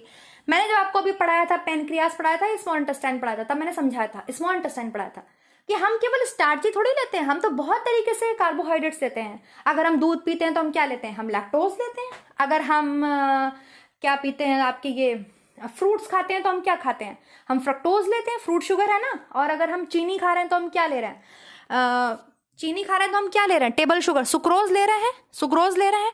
तो ये सब क्या है, ये सब डाइसेकेराइड है। इसका मतलब इसमें 2-2 मॉलिक्यूल्स हैं। लैक्टोज किससे मिलकर बना होता है, लैक्टोज ग्लूकोज हो गया, लैक्टोज का बना हुआ है। सुक्रोज किसका बना हुआ है, सुक्रोज ग्लूकोज और फ्रक्टोज का बना हुआ है। 1 मिनट। तो ये सब क्या है, ये सब डाइसेकेराइड्स है। ये इजीली हमारी बॉडी में इंटेस्टाइन तक चले आते हैं, इनको पचाने की जरूरत नहीं है। क्योंकि ये ग्लूकोज की लंबी लंबी चेन थोड़ी है जो इनको छोटे छोटे टुकड़ों में तोड़ना पड़े, ये तो खुद ही छोटे छोटे टुकड़ों में है।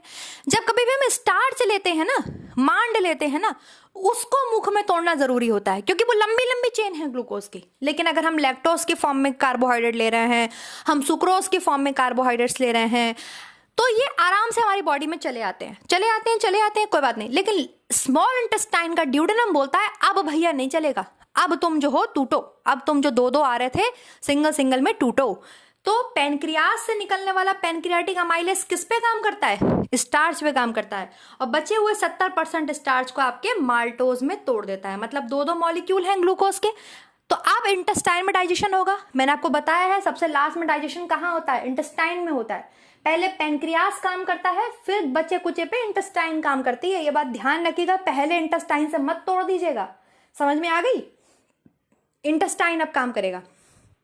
इंटेस्टाइन से क्या निकलता है बताइए, इंटेस्टाइन से छोटी आंत से क्या निकलता है बचाने के लिए कार्बोहाइड्रेट्स को। छोटी आंत में अब बचा है, छोटी आंत में मान लीजिए पहुंचा है आपके माल्टोज, बिल्कुल पहुंचा है, माल्टोज तो है ही, क्योंकि स्टार्च को टूटने के बाद क्या बनते हैं, माल्टोज बनते हैं। अगर हमने दूध ले लिया है तो हमारे पास है लैक्टोज, लैक्टोज भी है। अगर हमने चीनी खा ली है, चाय पी है, चीनी खा ली है, तो हमें क्या मिला है? सुक्रोज। बिल्कुल सुक्रोज है। तो माल्टोज को तोड़ने के लिए क्या निकलेगा? कौन सा एंजाइम निकलेगा माल्टोज को तोड़ने के लिए? बताइए। ये माल्टोज को तोड़ने के लिए कौन सा एंजाइम निकलेगा? माल्टेज। हमेशा ध्यान रखिएगा, एज लगा होगा। एज मतलब एंजाइम की बात हो रही है। माल्टोज को तोड़ने के लिए इंटेस्टाइन से क्या निकलेगा? Maltase enzyme. किस में तोड़ देगा इसे? ग्लूकोज और ग्लूकोज में। मतलब दोनों ग्लूकोज जो थे वो अलग हो जाएंगे। ये आपस में बॉन्ड से बंधे होते हैं ना, बॉन्ड से। स्पेशली ये जो एंजाइम्स निकलते हैं ये इनके बॉन्ड को तोड़ते हैं। ग्लाइकोजेनिक बॉन्ड होता है ना ग्लूकोज के बीच में, तो इन बॉन्ड्स को तोड़ते हैं। जैसे पेप्टाइड बॉन्ड होता है प्रोटीन्स के बीच में, एस्टर बॉन्ड होता है आपके लिपिड्स के बीच में। कोई भी चीज किससे जुड़ी होती है? अच्छा, आप लोगों ने वो गेम खेला है कभी? वो एक गेम होता था, हम लोग बहुत खेलते थे छोटे पे, चेन चेन करके खेलते थे। सब एक दूसरे का हाथ पकड़ लेते थे और किसी को पकड़ने जाते थे, चेन बना लेते थे, है ना? तो चेन, या वो खेलते थे, वो पोषम पावी पोषम पकड़ के खेलते थे। वो एक दूसरे को खींचते थे, हाथ से पकड़ के खींचते थे। तो वो हाथ से हमने दूसरी टीम के संग, हमारा हाथ दूसरी टीम ने पकड़ रखा है, हमने दूसरी टीम का हाथ पकड़ रखा है, तो हमने क्या बना रखा है? बॉन्ड बना रखा है ना। कोई आके हम दोनों के हाथ पे मार दे तो वो क्या टूट जाएगा? वो बॉन्ड टूट जाएगा ना, हमारा बॉन्ड टूट जाएगा और हम अलग अलग हो जाएंगे। सिमिलरली आपके कोई भी मॉलिक्यूल्स आपस में बॉन्ड से जुड़े होते हैं। इनके बॉन्ड को ही एंजाइम खत्म करते हैं। एंजाइम्स क्या करते हैं? इनके बॉन्ड को ही खत्म करते हैं और इन्हें सिंगल सिंगल कर देते हैं। तो माल्टोज पे किस एंजाइम ने काम किया? माल्टोज दो थे, दो जुड़े जुड़े घूम रहे थे हाथ पकड़ के, ये ना मजे में। माल्टेज आया, दोनों के बीच के बॉन्ड को तोड़ दिया और एक ग्लूकोज अलग हो गया, दूसरा ग्लूकोज अलग हो गया, बस, है ना? अगर बात करें हम लैक्टोज की, तो कौन सा एंजाइम आएगा इंटेस्टाइन से? लैक्टेज। मैंने बोला ना एज लगा होगा। और लैक्टोज किससे मिलके बनता है? ग्लूकोज और गैलेक्टोज से। तो दोनों अलग हो गए, दोनों का बॉन्ड अलग हो गया। कौन कौन अलग हो गया? ग्लूकोज अलग हो गया और गैलेक्टोज अलग हो गया। हो गया, बिल्कुल अलग हो गया। फिर हमने क्या खाया? मान लो अगर हमने टेबल शुगर खाई है, चीनी खाई है, शर्करा खाई है, मतलब सुक्रोज खाया है, तो सुक्रोज किस में टूटेगा? सुक्रोज को कौन तोड़ेगा? सुक्रेज। अब यहाँ आपको अच्छे से समझ में आ रहा है क्या डाइसेकेराइड है, क्या ओलिगोसेकेराइड, सॉरी क्या मोनोसेकेराइड्स है, क्या पॉलीसेकेराइड्स है। स्टार्च पॉलीसेकेराइड्स है। इतनी देर से बोल रही हूँ ग्लूकोज की लंबी लंबी चेन है, लंबी लंबी चेन है, तो पॉलीसेकेराइड्स है। इतनी देर से बोल रही हूँ लैक्टोज घूम रहे हैं, दो दो घूम रहे हैं आपस में, दो दो जुड़ जुड़ के घूम रहे हैं, तो ऑब्वियसली बात है जहां की दो बात हो रही तो ये डाइसेकेराइड्स है। और जब ये सिंगल सिंगल हो गए, ग्लूकोज गैलेक्टोज फ्रक्टोज, तो ये क्या है? ये मोनोसेकेराइड्स है। अब ये कोई रटने की चीजें हैं, ये समझने की चीजें हैं। सुक्रोज को किसने तोड़ा? सुक्रेज ने। किसमें बदल जाएंगे दोनों? ये ग्लूकोज में और फ्रक्टोज में। ग्लूकोज फ्रक्टोज घूम रहे थे, ग्लूकोज फ्रक्टोज मिलते हैं तो सुक्रोज बन जाता है, दोनों अलग अलग हो गए, खत्म बात। कौन से एंजाइम ने काम करा? सुक्रेज ने। समझ में आ गई इतनी बात? आएगी समझ में, आएगी, आनी पड़ेगी। ऐसा हो ही नहीं सकता कि अब आपको समझ में नहीं आए। कार्बोहाइड्रेट पच गया, डाइजेशन हो गया कि नहीं? बताइए। फिजिकल केमिकल ब्रेकडाउन हो गया कि नहीं हो गया? कार्बोहाइड्रेट का हो गया, हो गया, ठीक है। हमने मुंह से लिया था, सबसे पहले मुंह में सलाइवरी अमाइलेज ने स्टार्च, अगर हमने स्टार्च लिया है तो, अगर हमने लैक्टोज लिया, मान लो हमने दूध भी तो मुंह से पीते हैं, तो मैंने बताया ना लैक्टोज पे कोई फर्क नहीं पड़ेगा, क्योंकि लैक्टोज तो डाइसेकेराइड है, लैक्टोज चले जाएंगे अंदर। मुंह कहेगा अरे तुम जाओ, कोई दिक्कत नहीं, तुम तो दो दो हो, तुम जाओ जाओ। और जहां हमने रोटी खाई, मुंह कहेगा स्टॉप, तुम नहीं जा सकते, तुम स्टार्च की फॉर्म में आए हो, इतनी लंबी लंबी चेन हो भैया, नहीं, हमारी इसोफेगस बेचारी नहीं ले सकती तुम्हें। तुरंत किसके पास जाएगा? तुरंत जाएगा सलाइवरी ग्लैंड के पास। सलाइवरी ग्लैंड्स क्या निकालेंगी? Ptyalin enzyme. और स्टार्च को कच कच कच कच कच कच उसके बीच के बॉन्ड्स को तोड़ देंगी। कितना तोड़ पाते हैं बेचारे? ये 30% तोड़ पाते हैं, क्योंकि सलाइवा के पास इतना अमाइलेज नहीं है, थोड़ा ही है, 5% है बस। 5% अमाइलेज है सलाइवरी ग्लैंड के पास। सबसे ज्यादा अमाइलेज कौन लेके बैठा है? पैनक्रियास। वो बड़ी ग्रंथि है भैया। सलाइवरी ग्लैंड तो बेचारी छोटी छोटी ग्रंथि है, तो छोटा छोटा सिक्रीशन निकालेंगी, है ना। पैनक्रियास बड़ी ग्लैंड है, second largest gland of the body है, उसके पास 95% पे एमाइलेज है। तो थोड़ा सा काम मुंह में अमाइलेज करके, टाइलिन करके उन्हें भेज देते हैं। पेट में कुछ है नहीं तो पेट में कार्बोहाइड्रेट पचते नहीं है, इंटेस्टाइन में आते ही पैनक्रियास 95% अमाइलेज है पैनक्रियास के पास, पचा देता है। किसको पचा देता है? बचे हुए स्टार्च को माल्टोज में बदल देता है। अब सिंपल सिंपल शुगर्स हो गई, डाइसेकेराइड्स घूम रहे हैं हमारी बॉडी में, लेकिन डाइसेकेराइड्स हमारी बॉडी में यूज नहीं हो सकते, तो कौन काम करता है? इंटेस्टाइनल जूसेस काम करते हैं, इंटेस्टाइनल एंजाइम्स काम करते हैं। इंटेस्टाइन से निकलने वाले एंजाइम्स मैंने आपको बताया उन्हें क्या बोलते हैं? सक्कस एंटेरिकस बोलते हैं। तो सक्कस एंटेरिकस में कार्बोहाइड्रेट को बचाने के लिए कौन कौन से एंजाइम है? लैक्टेज है, माल्टेज है, सुक्रेज है, और सब ने उसको पचा के खत्म कर दिया। कार्बोहाइड्रेट की कहानी खत्म। ठीक। मुंह में फूड हमारा बोलस बन चुका था, लेकिन जब फूड हमारा स्टमक में आ जाता है, ये फूड कहलाता है आपके काइम। अभी आपको कल मैंने आरपीएससी का पेपर सॉल्व करवाया है, वहां पे वो लड़की काइम लगाई आई, जबकि उसका आंसर काइलोमाइक्रॉन्स था। अभी बताऊंगी काइलोमाइक्रॉन्स, पहले भी बताए हैं कैसे बनते हैं काइलोमाइक्रॉन्स, और आज फिर बताऊंगी, क्योंकि एब्जॉर्प्शन पढ़ाऊंगी तो काइलोमाइक्रॉन्स तो बताने ही पड़ेंगे। काइलोमाइक्रॉन्स क्या होते हैं? भोजन का लेई रूप में बदल जाना। आपका फूड जब स्टमक में है तो उसको हम फूड ना बोल के उसे हम काइम बोलते हैं, ठीक है। और फूड जब मुंह में है, चब गया, उसको सलाइवा ने मिक्स कर लिया, तो उसको हम भोजन ना बोल के बोलस बोलते हैं। क्या बोलते हैं? बोलस। आपने खूब चबाया, आपके मुंह में कंकड़ आ गया, आए कंकड़ आ गया दांत के नीचे, कैसा खाना बनाया, दांत में कंकड़ आ गया, जो आपने थूका ना वो आपने बोलस थूका। क्या थूका? बोलस। क्या वैसा ही फूड आप थूकते हैं जैसा आपने खाया था, रोटी का टुकड़ा? नहीं ना, आपने वो फूड नहीं थूका, आपने वो बोलस थूका, ठीक है। ये बात ध्यान रखिएगा। आमाशय में भोजन हमारा बिल्कुल लेई बन चुका है, खूब डाइजेस्ट हो रहा है, उसका फिजिकल केमिकल ब्रेकडाउन हो रहा है, तो ये क्या बन जाता है? ये काइम बन जाता है, ठीक। इस काइम में अगर कार्बोहाइड्रेट प्रेजेंट था तो आमाशय में कोई फर्क नहीं पड़ता, लेकिन अब इस काइम में प्रेजेंट है प्रोटीन, क्योंकि भैया रोटी के संग हम खा रहे हैं दाल। क्या खा रहे हैं? दाल खा रहे हैं। दाल में क्या होता है? प्रोटीन्स होते हैं। तो अब हमारे काइम में, हमारा काइम पे मुंह से जब गया, और मान लीजिए इसमें हमने जो फूड मुंह में लिया, कार्बोहाइड्रेट था तो पच गया, अब इसमें प्रोटीन भी है, तो मुंह में प्रोटीन पचेगा? बताइए। अब हम प्रोटीन्स पे आ गए। मेरी बात समझ में आ रही है ना? फूड तो आप सब कुछ खाते हैं ना, दाल चावल सब्जी रोटी सब खाते हैं ना आप। पहले हमने कार्बोहाइड्रेट को तोड़ लिया, अब हम बात करेंगे प्रोटीन्स की। हम भाई दाल भी खा रहे हैं, दाल में प्रोटीन्स हैं, तो बताइए मुंह में क्या होगा प्रोटीन्स का? बताइए, पाचन होगा कि नहीं होगा? नहीं होगा। मुख में प्रोटीन का पाचन नहीं होता। क्यों नहीं होता? क्योंकि मुख में प्रोटीन को बचाने के लिए कोई एंजाइम नहीं है, ठीक। फिर ये प्रोटीन, मान लीजिए फूड में प्रोटीन है, कहाँ आ रहा है ये प्रोटीन? ईसोफेगस में। नो डाइजेशन इन ईसोफेगस, कोई डाइजेशन नहीं होता ईसोफेगस में, किसी का भी डाइजेशन नहीं होता ईसोफेगस में, हमें पता है ये बात। अब हमारा फूड कहाँ आ गया? और फूड में प्रेजेंट है प्रोटीन, कहाँ आ गया? स्टमक में आ गया। इस वाले पे बात करते हैं, किस में आ गया? इसमें नहीं, एक और मैंने बहुत सुंदर सा डायग्राम लगाया था, ये इसमें बात करते हैं। सुंदर सा दिख भी रहा है, ठीक है। ईसोफेगस में कोई डाइजेशन नहीं हुआ, अब हमारा फूड कहाँ आ गया? स्टमक में आ गया, और स्टमक में हमारे फूड में क्या प्रेजेंट है? प्रोटीन प्रेजेंट है। अब बताइए क्या होगा? जल्दी जल्दी बताइए, प्रोटीन का क्या होगा? प्रोटीन का क्या होगा? और स्टमक में एक चीज और प्रेजेंट है, गैस्ट्रिक ग्लैंड्स प्रेजेंट है। क्या प्रेजेंट है? Gastric glands. बताया ना मैंने आपको, गैस्ट्रिक ग्लैंड्स प्रेजेंट है हमारे स्टमक में। और मैंने आपको बताया था गैस्ट्रिक ग्लैंड्स कौन से हार्मोन जो हैं वो गैस्ट्रिक ग्लैंड्स को आपके सिक्रीट करते हैं। ये चीज मैंने अभी आपको जब पढ़ाया है, पैनक्रियास पढ़ाया, स्मॉल इंटेस्टाइन पढ़ाया, तब बताया कि हमारे शरीर में कुछ स्पेशल टाइप ऑफ सेल पाए जाते हैं, जैसे जी सेल, एस सेल, सी के सेल और के सेल। बताई थी चारों चीजें आपको। हमारे बॉडी को कैसे पता चला कि हमारे बॉडी में फूड आ रहा है, हमारे अंदर फूड आ रहा है?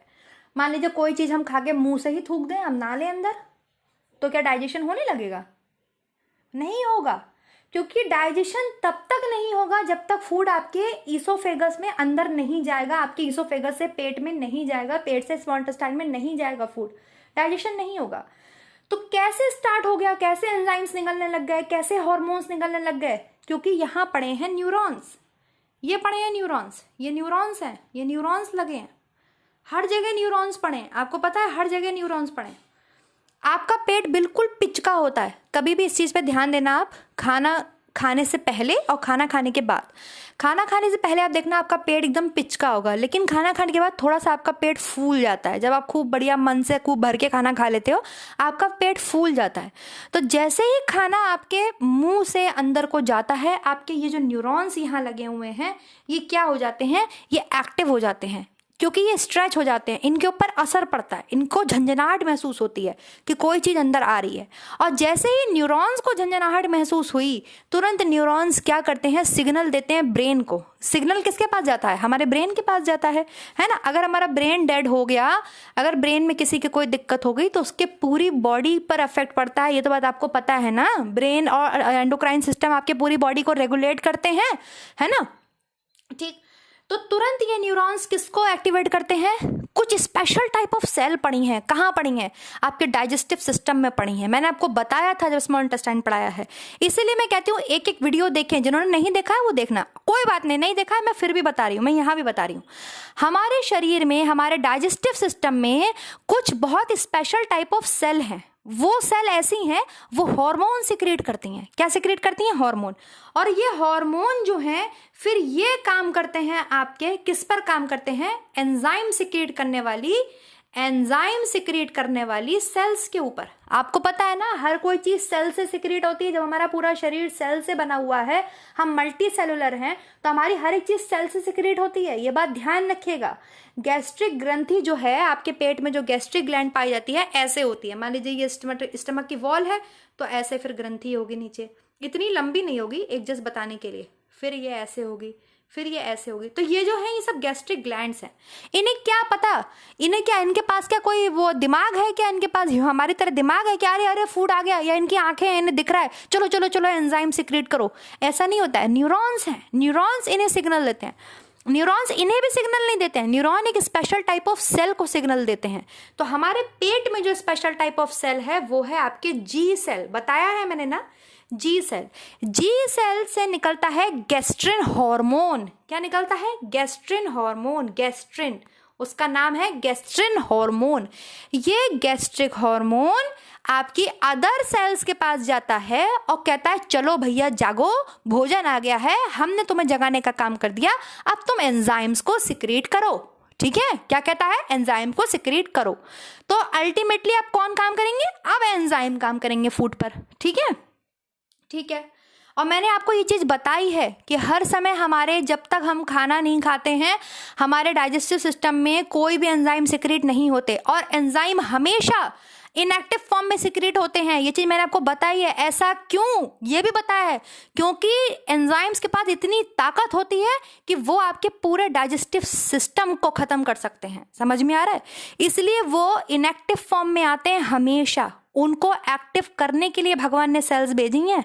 ये एंजाइम्स ऐसे नहीं होते हैं, समझ में आ गई। ये आपके पूरे स्टमक को खत्म कर सकते हैं, ये इंटेस्टाइन को खत्म कर सकते हैं, इनमें इतनी ताकत होती है। अरे ये स्टमक और इंटेस्टाइन है क्या, ये मांस का लोथड़ी तो है, ये मांस का लोथड़ी तो है, इनमें कोई हड्डियां थोड़ी मौजूद हैं। ये एंजाइम्स इतने तेज होते हैं, इसलिए हमेशा जो भी एंजाइम सेल सिक्रीट करती है, वो इनएक्टिव फॉर्म में सिक्रीट करती है, उसको एक्टिव बनाने का काम अदर सेल्स करती हैं। ठीक है, समझ में आती है ये बात, ये बात मैंने आपको समझाई है, क्लियर है। चलिए, स्टमक में आ गया है फूड मेरे, बिल्कुल आ गया है। स्टमक के न्यूरॉन्स को पता चल गया फूड मेरे स्टमक में आ गया। स्टमक के मेरे न्यूरॉन्स ने किसको सिग्नल दिया, ब्रेन को सिग्नल दिया। ब्रेन से सिग्नल किसके पास आया, जी सेल के पास आया। तो जी सेल कहाँ पाई जाती हैं, जी सेल आपके स्टमक में पाई जाती है, आमाशय में पाई जाती है। जी सेल क्या सिक्रीट करती हैं, जी सेल हार्मोन सिक्रीट करती हैं। हमेशा ध्यान रखिएगा, हार्मोन सिक्रीट करती हैं जी सेल। कौन सा हार्मोन, गैस्ट्रिन हार्मोन। और आपको पता है जो भी सेल हार्मोन सिक्रीट करती है, इट मीन्स वो सीधे कहाँ जा रहा है, ब्लड में जा रहा है। तो जब ब्लड में जा रहा है तो पूरे आमाशय में वो ब्लड फैलेगा, बिल्कुल फैलेगा। पूरे आमाशय में क्या लगी हुई है, अलग अलग सेल्स लगी हुई हैं। अब ये सेल्स क्या निकालेंगी, अब ये सेल्स अपने अपने एंजाइम निकालेंगी। तो आमाशय की सेल्स में आपको पढ़ा चुकी हूँ, फिर भी बता देती हूँ। एक तो आमाशय में आपके हो गई जी सेल, जो कि हार्मोन सिक्रीट करती है, गैस्ट्रिन हार्मोन। इसके अलावा पाई जाती है चीफ सेल। चीफ सेल पाई जाती है, चीफ सेल, यस बोलिए यस। ये पेप्सिनोजन सिक्रीट करती हैं। और हम पचा किसको रहे हैं, प्रोटीन को पचा रहे हैं। हम कार्बोहाइड्रेट की बात कर चुके हैं, आमाशय में कार्बोहाइड्रेट को पचाने वाला कोई भी एंजाइम नहीं होता है, इसलिए आमाशय हमने पढ़ा ही नहीं कार्बोहाइड्रेट के डाइजेशन में। कार्बोहाइड्रेट का डाइजेशन हमने मुंह में पढ़ा और फिर इंटेस्टाइन में पढ़ा। ठीक है, समझ में आ गया। अब हम बात कर रहे हैं प्रोटीन्स की। प्रोटीन मुंह में नहीं पचता, प्रोटीन पेट में पचता है। पासे प्रोटीन पासे पेट। ठीक है, तो प्रोटीन पेट में बचेगा। तो प्रोटीन को पेट में पचाने के लिए जैसे ही फूड आया और फूड में है प्रोटीन, हमारे न्यूरॉन्स एक्टिव हो गए। न्यूरॉन्स ने जी सेल को एक्टिव कर दिया, जी सेल ने अदर सेल्स को एक्टिव कर दिया। तो एक सेल हमारी बॉडी में पाई जाती है, हमारे पेट में पाई जाती है, जिसका नाम है चीफ सेल। ये निकालती है पेप्सिनोजन। क्या निकालती है ये? पेप्सिनोजन। और पेप्सिनोजन क्या है? इनएक्टिव फॉर्म है पेप्सिन की। इनएक्टिव फॉर्म है पेप्सिन की। इनएक्टिव मतलब ये सक्रिय नहीं है, ये प्रोटीन को नहीं पचा सकती। इसको क्या करना पड़ेगा? इसको चाबी लगानी पड़ेगी, इसको सक्रिय करना पड़ेगा। इसको सक्रिय कौन करेगा? इसको सक्रिय करेगा पेट में एक और सेल होती है, उसका नाम है ऑक्जेंटिक सेल या पैराइटल सेल। ठीक है, ऑक्जेंटिक सेल या पैराइटल सेल। ये क्या निकालती हैं? ये HCl सिक्रीट करती हैं। हमारे पेट में HCl पाया जाता है, हाइड्रोक्लोरिक एसिड पाया जाता है। ये हाइड्रोक्लोरिक एसिड, अगर आप कोई फूड ले रहे हैं और बाय चांस फूड में आपने माइक्रो ऑर्गेनिज्म ले लिए, तो एक हद तक ये HCl उन माइक्रो ऑर्गेनिज्म को खत्म करने का काम करते हैं। ठीक है, अब आपने महागंदा फूड खा लिया है, महागंदी जगह का फूड खा लिया है, तो महागंदे बैक्टीरिया को तो ये खत्म नहीं कर सकता, लेकिन कुछ बैक्टीरिया ऐसे होते हैं जिनको ये खत्म करने का भी काम करता है फूड में। ठीक है, सलाइवा में भी पाए जाते हैं, सलाइवरी ग्लैंड के पास भी होती है ऐसी ताकत। वो भी इस तरीके के लाइसोसोम सिक्रीट करती है, जो फूड में अगर आपने छोटे छोटे बैक्टीरिया अगर फूड में चले गए हैं बाई चांस, तो उन्हें खत्म कर देता है। बच्चों कुछों को ये HCl खत्म कर देता है। ठीक है, इसके अलावा ये जो HCl है ये करता है काम इस पेप्सिनोजन पर। कौन करता है काम पेप्सिनोजन पर? पेप्सिनोजन पर काम करता है आपके HCl। और पेप्सिनोजन पर काम करके HCl पेप्सिन को किस में कन्वर्ट कर देता है? पेप्सिनोजन निकला है, पेप्सिनोजन निकलेगा प्रोटीन को बचाने के लिए। इस पे काम करेगा आपके HCl, हाइड्रोक्लोरिक एसिड, और ये इसको किस में बदल देगा? पेप्सिन में बदल देगा। किस में बदल देगा? पेप्सिन में। अब प्रोटीन का क्या होगा? अब प्रोटीन का डाइजेशन होगा कि नहीं होगा? अगर आपकी बॉडी में HCl नहीं निकला, अगर ऑक्जेंटिक सेल खराब हो गई, पैराइटल सेल्स खराब हो गई और HCl नहीं बन रहा है बॉडी के अंदर, स्टमक में HCl नहीं निकल रहा है, प्रोटीन कभी नहीं पचेगा। क्योंकि प्रोटीन को पचाने के लिए बॉडी में, डाइजेस्ट करने के लिए बॉडी में, पेप्सिन को सक्रिय करने के लिए बॉडी में HCl का होना जरूरी है। HCl का होना जरूरी है। समझ में आ रहा है आपको? समझ में आ गया? तो पेप्सिन को किसने कन्वर्ट किया? पेप्सिन को कन्वर्ट किया आपके ऑक्जेंटिक और पैराइटल सेल से निकलने वाले HCl ने। ठीक है, HCl है, एक्टिवेट कर देगा पेप्सिन को पेप्सिन में, और आपके प्रोटीन का डाइजेशन स्टार्ट हो जाएगा। अगर आपने लिया है फूड में क्या? अगर आपने लिया है दूध की प्रोटीन पिए, मान लीजिए दूध पिया है और दूध में आपने प्रोटीन लिए, तो दूध की प्रोटीन कौन सी है? केसीन है। केसीन भी प्रोटीन है। दूध की प्रोटीन पे कौन काम करेगा बताइए? दूध की प्रोटीन पे कौन काम करेगा? दूध की प्रोटीन पर एक एंजाइम काम करता है, आपके पेट से ही निकलता है, रेनिन एंजाइम।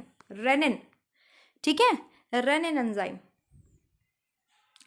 रेनिन एंजाइम, इस पर भी आपके HCl वर्क करता है। डायरेक्ट रेनिन नहीं निकलता, डायरेक्ट रेनिन नहीं निकलता, प्रो रेनिन निकलता है। प्रो रेनिन निकलता है, डायरेक्ट रेनिन नहीं निकलता, प्रो रेनिन निकलता है।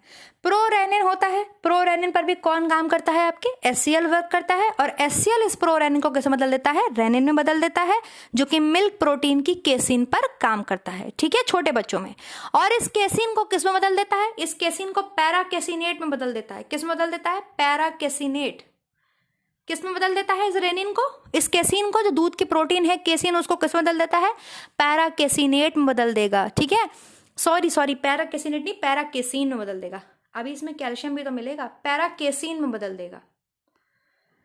आई रिपीट, प्रोटीन अगर हमने खाया है तो पेप्सिनोजन किस में कन्वर्ट होगा?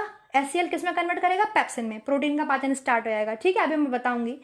और अगर हमने खाया है, आपके दूध पिया है, और दूध में क्या प्रेजेंट है छोटे बच्चों में? रेनिन, वो केसिन प्रोटीन होती है, दूध की केसिन प्रोटीन होती है।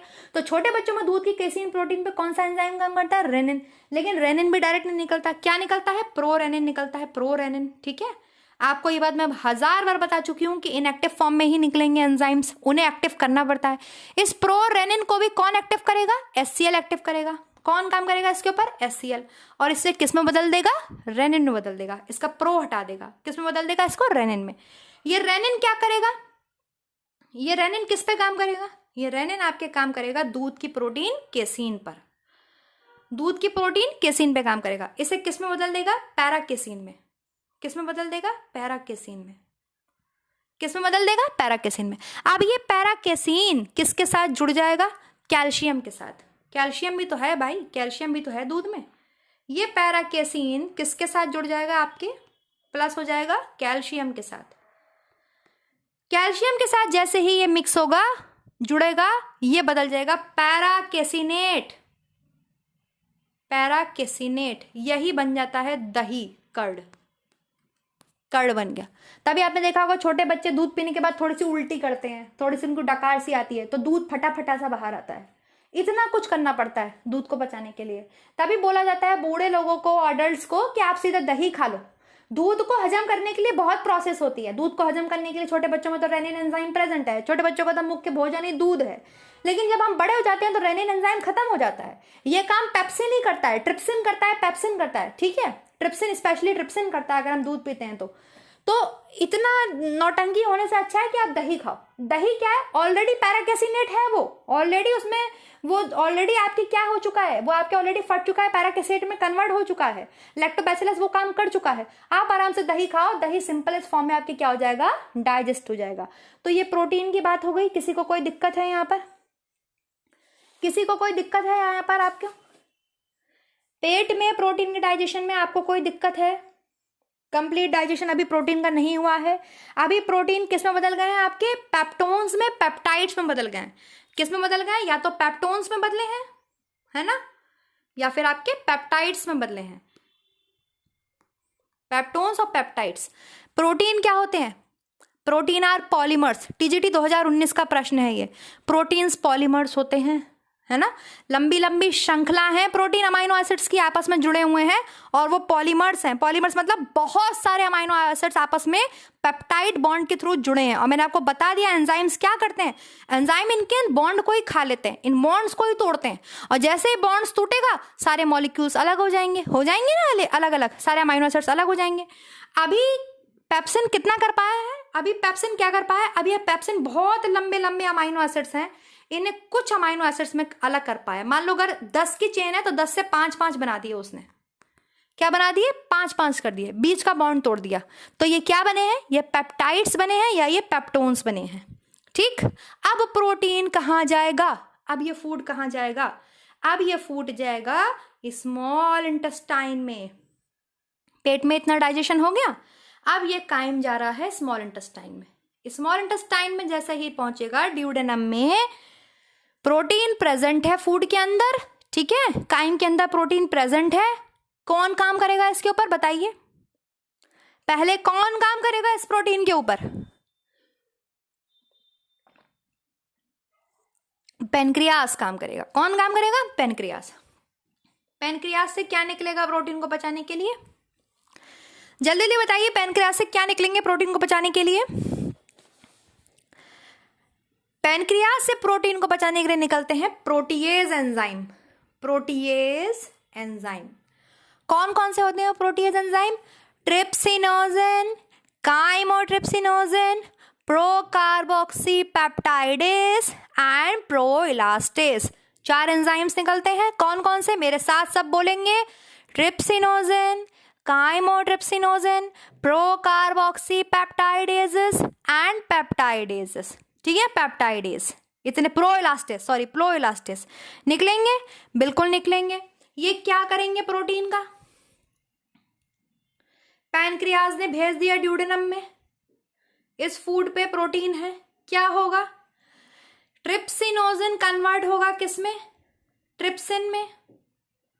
ट्रिप्सिन में कन्वर्ट होगा। ट्रिप्सिनोजेन को ट्रिप्सिन में कन्वर्ट कौन करेगा? ट्रिप्सिनोजेन इनएक्टिव फॉर्म है ट्रिप्सिन की, इसको एक्टिव करना है अभी। इसे कौन एक्टिव करेगा? इसको एक्टिव करेगी स्मॉल इंटेस्टाइन सक्कस एंटेरिकस से निकलने वाला एंटीरोकाइनेज एंजाइम। एंटीरो वर्ड मैंने बताया था स्मॉल इंटेस्टाइन से जुड़ा हुआ है। ट्रिप्सिनोजन को ट्रिप्सिन में कौन कन्वर्ट करेगा? एंटीरोकाइनेज। जैसे ही एंटीरोकाइनेज ट्रिप्सिनोजन को ट्रिप्सिन में कन्वर्ट करेगा, ट्रिप्सिन बाकी सबको कन्वर्ट कर देगा। ट्रिप्सिन काइमोट्रिप्सिनोजन को काइमोट्रिप्सिनोजन में काइमोट्रिप्सिन में बदल देगा। प्रो कार्बोक्सी पेप्टाइडेसिस को कार्बोक्सी पेप्टाइडेज में बदल देगा। प्रो इलास्टेस को इलास्टेस में बदल देगा। और ये सब प्रोटीन की ऐसी की तैसी कर देंगे। प्रोटीन किस फॉर्म में आया था छोटी आयत में? प्रोटीन आया था पेप्टाइड्स की फॉर्म में। इसको ये बदल देंगे किस में? इसको ये बदल देंगे डाई पेप्टाइड्स में।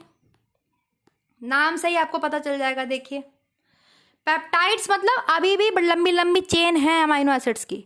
डाई मतलब अब केवल दो दो रह गए। कितने रह गए? दो दो रह गए। या तो डाई पेप्टाइड्स में बदल देगा या अमाइनो पेप्टाइड्स में बदल देगा। अमाइनो पेप्टाइड्स क्या होते हैं? अमाइनो पेप्टाइड्स तीन तीन चेन होती हैं, मतलब तीन तीन साथ ही जुड़े हैं अमाइनो एसिड्स के, तीन तीन।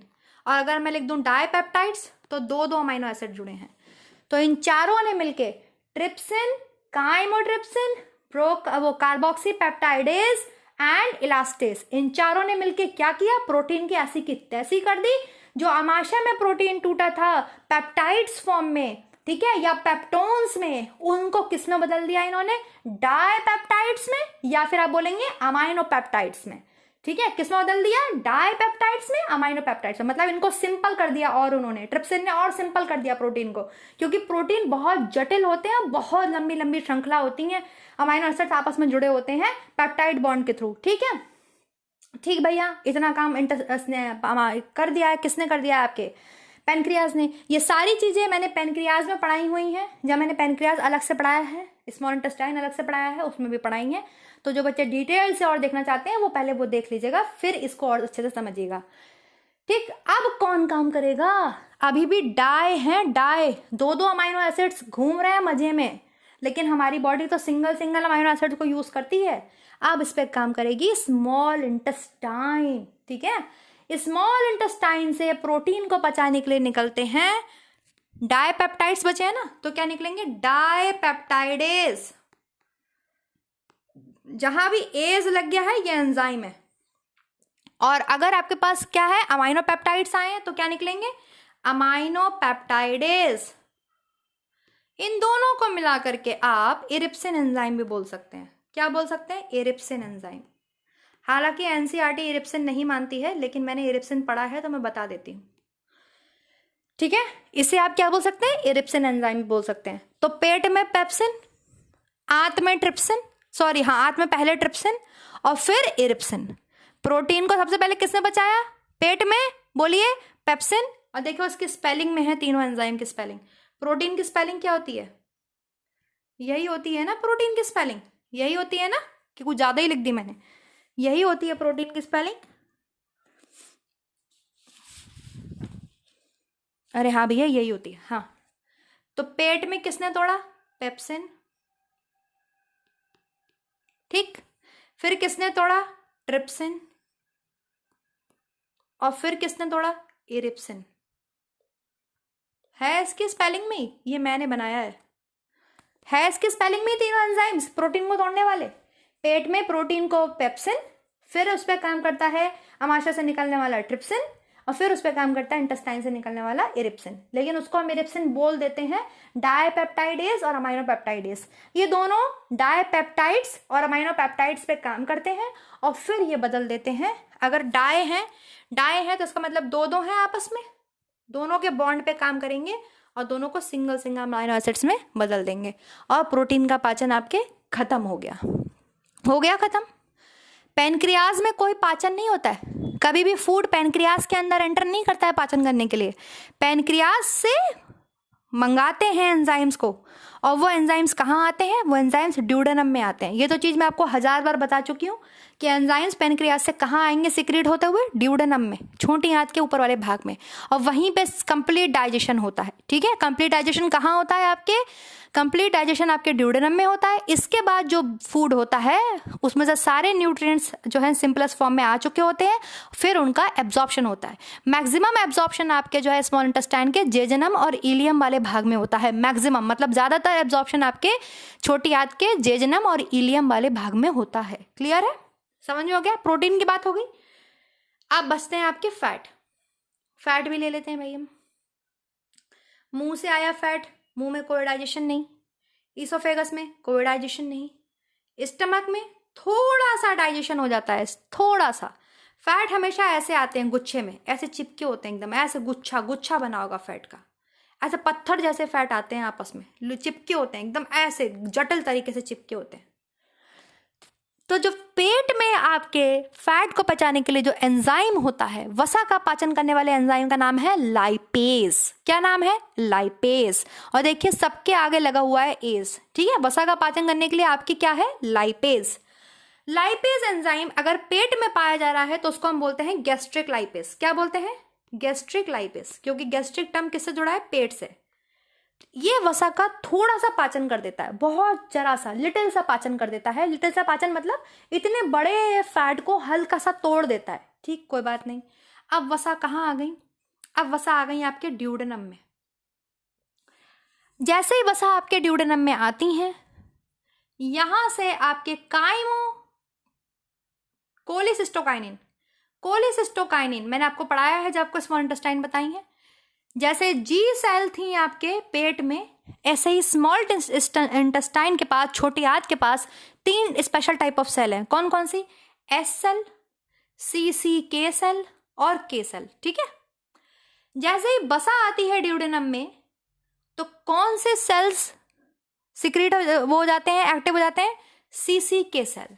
सी के सेल का नाम है आपके, क्या नाम है इसका? नाम है आपके, बताइए। कोलिसिस्टोकाइनिन। क्या नाम है? कोलिसिस्टोकाइनिन नाम है ना। कोलिसिस्टोकाइनिन आपके जाता है अब किसके पास? यहाँ गॉल ब्लैडर के पास। और गॉल ब्लैडर कहता है वसा आ गई है, चलो भाई तुम्हारी जरूरत है। गॉल ब्लैडर के पास क्या है? बाइल है। बाइल क्या करता है?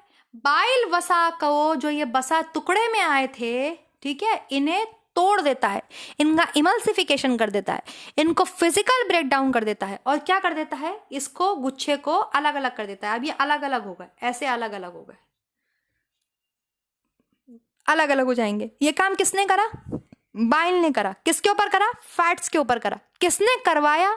ये करवाया इंटेस्टाइन से निकलने वाले एक सेल से हार्मोन निकलता है कोलिसिस्टोकाइनिन। वो जाता है, वो गॉल ब्लैडर से आपके बसा, ये पित्तरस को निकलवा के लाता है। ठीक है, और इधर पेनक्रियास से एंजाइम निकलवाता है वसा को बचाने वाले, और भी अदर बचाने वाले। तो पेनक्रियास से कौन सा एंजाइम निकलता है वसा को बचाने के लिए? Lipase enzyme. बस अब वसा का पाचन हो जाएगा। वसा किस फॉर्म में आते हैं? वसा आते हैं आपके ट्राइग्लिसराइड्स की फॉर्म में। ट्राइग्लिसराइड्स, ट्राइग्लिसराइड्स का मतलब क्या होता है? ग्लिसरॉल्स है, ये ग्लिसरॉल है और इसमें 3 फैटी एसिड्स हैं। क्या है? 3 फैटी एसिड्स हैं। इसी को हम बोलते हैं ट्राइग्लिसराइड्स। ट्राइग्लिसराइड्स आपके बदलते हैं डाई में, और डाई आपके बदलते हैं मोनोग्लिसराइड्स में। ठीक है, लाइपेज एंजाइम धीरे धीरे ट्राइग्लिसराइड्स को डाइग्लिसराइड्स में बदलता है। दो मतलब एक फैटी एसिड अलग कर देता है तो 2 बचते हैं। फिर डाइग्लिसराइड्स के ऊपर लाइपेज एंजाइम काम करता है और इसको किस में बदल देता है? मोनोग्लिसराइड्स में। मतलब सिंगल अमाइनो एसिड्स, सिंगल आपके जो फैटी एसिड्स हैं वो रह जाते हैं, ग्लिसरॉल अलग हो जाता है। यही है वसा का पाचन। वसा का पाचन कहाँ होता है? वसा का पाचन स्टार्ट हो जाता है आपके पेट से। थोड़ा सा वसा का पाचन पेट में होता है। पेट में वसा को पाचन करने के लिए आपके पास होता है गैस्ट्रिक लाइपेज। जैसे ही फूड आपका आता है, काइम आपका कहाँ आता है? इंटेस्टाइन में आता है। इंटेस्टाइन में जो है वसा का पूर्ण पाचन होता है। वसा का पूर्ण पाचन करने के लिए पेनक्रियास से निकलता है लाइपेज, इसलिए उसको बोलते हैं पेनक्रियाटिक लाइपेज, क्योंकि वो पेनक्रियास से, अग्नाशय से निकला है लाइपेज। और लाइपेज वसा का पूर्ण पाचन करता है। ट्राइग्लिसराइड्स को डाइग्लिसराइड्स में, डाइग्लिसराइड्स को मोनोग्लिसराइड्स में बदल देता है और वसा का आपका कंप्लीट डाइजेशन हो जाता है। बाइल का क्या रोल था? बाइल का रोल था कि वसा जो गुच्छे में आए थे उस गुच्छे को बाइल ने हथौड़ा मार दिया और हथौड़ा मार के उस गुच्छे से वसा को बिल्कुल चकनाचूर कर दिया, अलग अलग कर दिया। और अब ये वसा आपस में चिपक नहीं सकती, अब ये वसा आपस में चिपक नहीं सकती। ये काम बाइल ने करा। ये काम बाइल से किसने करवाया? ये काम बाइल से करवाया स्मॉल इंटेस्टाइन के पास एक स्पेशल टाइप ऑफ सेल है, उसका नाम है सीसीके सेल। उससे निकलता है कोलिसिस्टोकाइनिन। कोलिसिस्टोकाइनिन टीजीटी 2021 में पूछा गया था। कोलिसिस्टोकाइनिन जाता है, काम करता है गॉल ब्लैडर से, कहता है भैया आप दे दो जो लीवर ने तुम्हें बना के दिया है बाइल, हमारे पास बसा आ गई है, उसको तो भैया तोड़ना बहुत जरूरी है, ऐसे गुच्छे में आई हुई है, वो हंस रही है हम पे। तो कहता है गॉल ब्लैडर चलो ले जाओ, बाइल ले आता है कोलिसिस्टोकाइनिन और बाइल आगे क्या करता है, इस वसा के ऊपर काम करता है, इस वसा को किस में बदल देता है, आपके छोटे छोटे टुकड़ों में तोड़ देता है। तीनों का पाचन आपके खत्म हो गया, कार्बोहाइड्रेट का, प्रोटीन का, फैट्स का। Any doubt, any issue, any problem पूछिए, कोई समस्या है किसी को?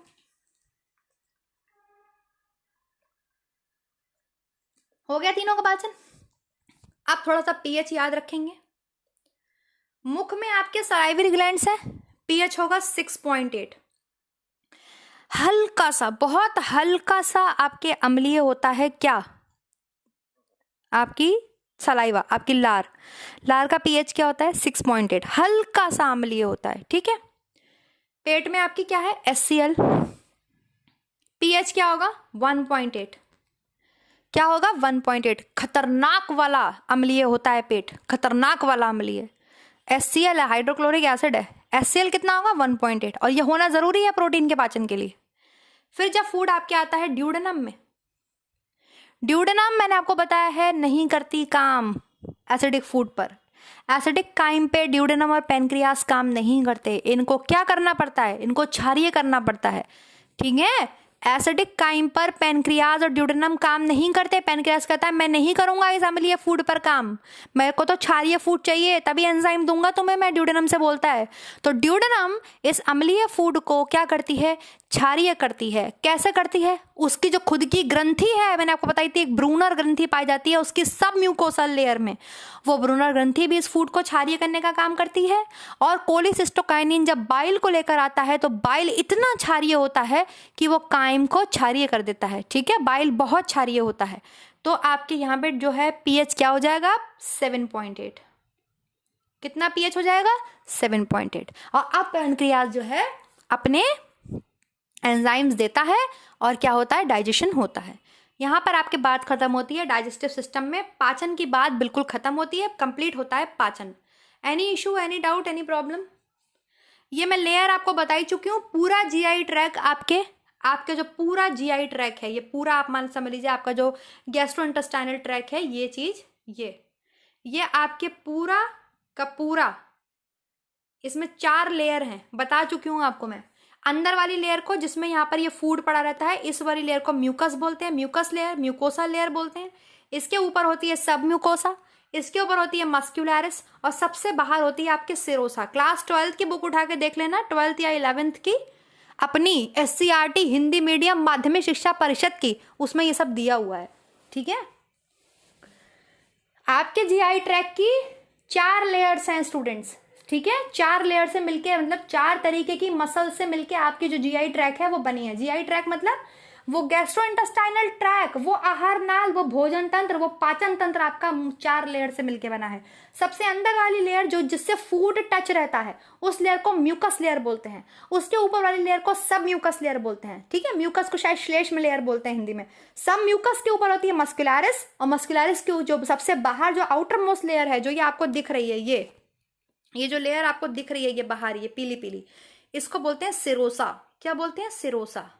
और इन सब के ऊपर एक लेयर चढ़ी होती है, मैंने आपको बताया, वो एपिथेलियम टिश्यू की लेयर होती है। एपिथेलियम टिश्यू कौन सा टिश्यू होता है? जो हमारी बॉडी के सारे ऑर्गन्स को कवर करके रखता है। हमारी स्किन बाहर से कवर है एपिथेलियम टिश्यूज की वजह से, हमारे ऑर्गन बाहर से कवर है एपिथेलियम टिश्यूज की वजह से, हमारे ऑर्गन अंदर से भी अगर कवर है तो एपिथेलियम टिश्यूज की वजह से। इतनी बात समझ में आ गई आपको?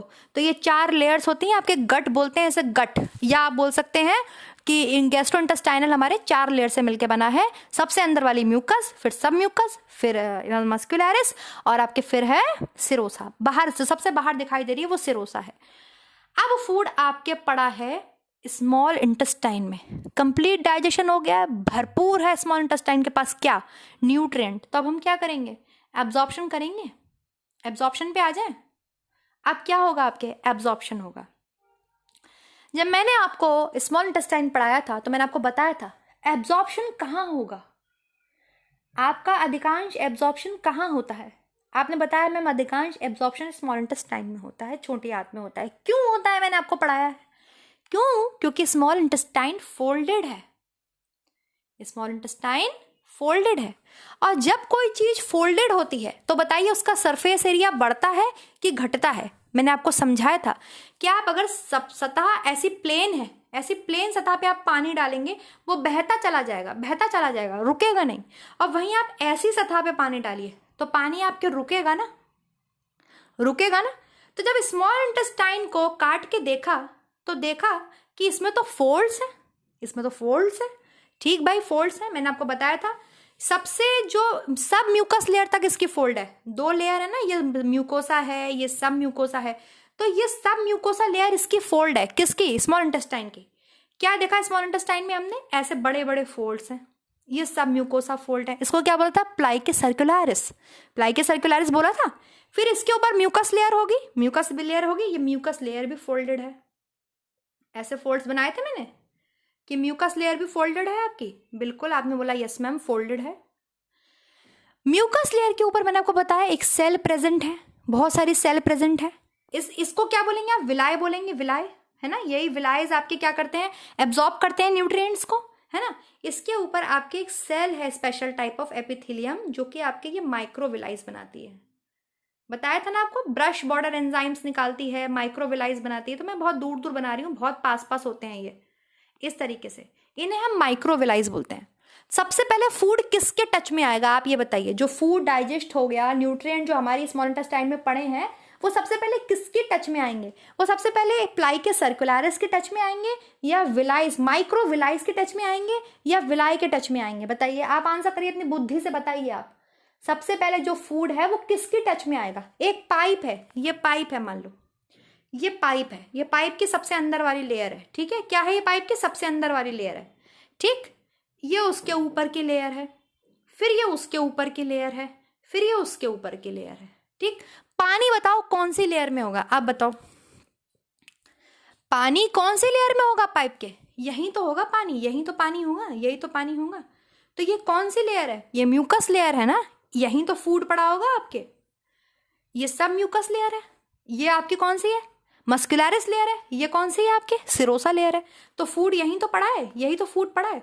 तो फूड जब यहाँ पड़ा है और ये म्यूकस लेयर है, और मैं आपको बता रही हूँ कि स्मॉल इंटेस्टाइन की जो म्यूकस लेयर, सबसे पहले तो सिरोसा ही, ये आपके सब म्यूकस लेयर ही फोल्डेड है, फिर इसके ऊपर ऐसे करके म्यूकस लेयर फोल्डेड है, बताया। फिर मैं बता रही हूँ इसके ऊपर आपके एपिथेलियम सेल्स की ऐसे लेयर, जिसे आप माइक्रोविलाई कहते हैं। तो बताइए फूड किसकी टच में होगा, न्यूट्रिएंट्स किसकी टच में होंगे, सबसे पहले माइक्रोविलाई के। यहीं तो कहीं बाहर फूड पड़ा है, तो माइक्रोविलाई की टच में है ना फूड आपके, यस। तो ये है आपके स्ट्रक्चर एक विलाय का, ऐसे ध्यान रखिए। ये देखिए ऐसे बना देती हूं मैं, ये सब म्यूकोसल फोल्ड्स हैं, सब म्यूकस लेयर फोल्डेड है। और फोल्ड क्यों है इंटेस्टाइन में, ताकि ज्यादा से ज्यादा अवशोषण हो सके। इसके ऊपर ये क्या है, इसके ऊपर ये म्यूकस लेयर फोल्डेड है, बिल्कुल फोल्डेड है। और फिर इसके ऊपर ये आपके एपिथेलियम सेल्स भी ऐसे करके फोल्डेड है, ऐसे फिंगर की तरह बना रहे हैं, ऐसा डिजाइन बना रहे हैं। तो मैं अगर इसे ऐसे बना लूं तो आप बुरा तो नहीं मानोगे, ये एपिथेलियम सेल्स में ऐसे बना लूं, ये एपिथेलियम सेल्स बन गए। इसके पीछे क्या है, इसके पीछे आपके म्यूकस लेयर है म्यूकस लेयर। मैंने उल्टा करके बना लिया है, ऐसे बना रही थी मैं, ऐसे करके बना रही थी, मैंने इसको घुमा के ऐसे बना दिया है। तो कोई बुराई तो नहीं है ना। ये क्या है पीछे, ये पीछे आपके म्यूकस लेयर है, म्यूकस लेयर के ऊपर ही तो एपिथेलियम सेल्स लगे हुए हैं, और फूड आपका ये पड़ा हुआ है। तो फूड सबसे पहले एपिथेलियम सेल्स के तो टच में आएगा, ये जो आपके माइक्रोविला है इसी की तो टच में आएगा। और यहाँ इस म्यूकस लेयर में क्या है, इस म्यूकस लेयर में आपके बेटा हैं वो धमनिया शिरा। क्या है, धमनिया शिरा, ब्लड वेसल्स यहाँ है म्यूकस लेयर में। तो आपने देखा, आपको मैंने कितनी बार स्मॉल इंटेस्टाइन का डिजाइन दिखाया, कितनी सारी म्यूकस, पूरी स्मॉल इंटेस्टाइन ही फोल्डेड है, तो पूरी स्मॉल इंटेस्टाइन में अंदर हमारे ब्लड वेसल्स तो हैं ही, ब्लड में ही तो जाता है हमारा सारा न्यूट्रिएंट एब्जॉर्ब होके, ठीक है। लेकिन सबसे पहले किसकी टच में आएगा? सबसे पहले इस एपिथेलियम सेल्स की टच में आएगा, इस माइक्रोविलाई की टच में आएगा, ठीक। तो अब आप समझ पा रहे हैं, ये डिजाइन समझ पा रहे हैं आप? ये म्यूकस लेयर है, ये म्यूकस लेयर है, ये रेड वाली, ये म्यूकस लेयर है। और म्यूकस लेयर के ऊपर ये जो छोटे छोटे छोटे छोटे छोटे छोटे ये ब्रश जैसा बॉर्डर आपको दिख रहा है, ये जो बिल्कुल red red red red red red, ये क्या है? ये माइक्रोविलाई है, मतलब ये एपिथेलियम सेल्स है। एपिथेलियम सेल्स मैंने आपको बताई थी ऐसे फोल्ड हो चुकी है, एपिथेलियम सेल्स फोल्डेड है, वो भी फोल्डेड है, तो ये माइक्रोविलाई है। तो फूड किसकी टच में आएगा? सबसे पहले फूड आएगा इस माइक्रोविलाई की टच में, है ना। जो न्यूट्रिएंट्स हैं आपके, मान लीजिए आपके है ये ग्लूकोज है, हेक्सागन होता है ना ग्लूकोज, बताइए ये ग्लूकोज है, तो ग्लूकोज सबसे पहले किसकी टच में आएगा? ग्लूकोज सबसे पहले आएगा इस माइक्रोविलाई की टच में, ठीक। ये क्या है? ये सब सेल्स है ना, सेल्स तो है ये सारी। अब आपकी जो बॉडी की सेल्स हैं, ये सेल है आपकी बॉडी की, ठीक है। आपकी बॉडी में करोड़ों सेल्स हैं, आपको पता है, आपका पूरा बॉडी सेल से मिलके बना हुआ है। सो मत जाना, ध्यान से मेरी बात सुनेंगे सब बच्चे। सो तो नहीं रहे हो ना? सो तो नहीं रहा है ना कोई भी? ध्यान से सब सुन रहे हैं ना मेरी बात? ध्यान से सुनिए, सब समझ में आएगा आपको। देखिए, आपकी ये सेल्स हैं, आपको पता है आपकी ये सेल है, इसी सेल में आपके किसी भी न्यूट्रिएंट को जाना है, अंदर जाना है, बिल्कुल जाना है। हम जो न्यूट्रिएंट खाते हैं वो कहाँ जाते हैं? हम जो फूड खाते हैं, जो न्यूट्रिएंट हमारे एब्जॉर्ब होते हैं, वो कहाँ जाते हैं?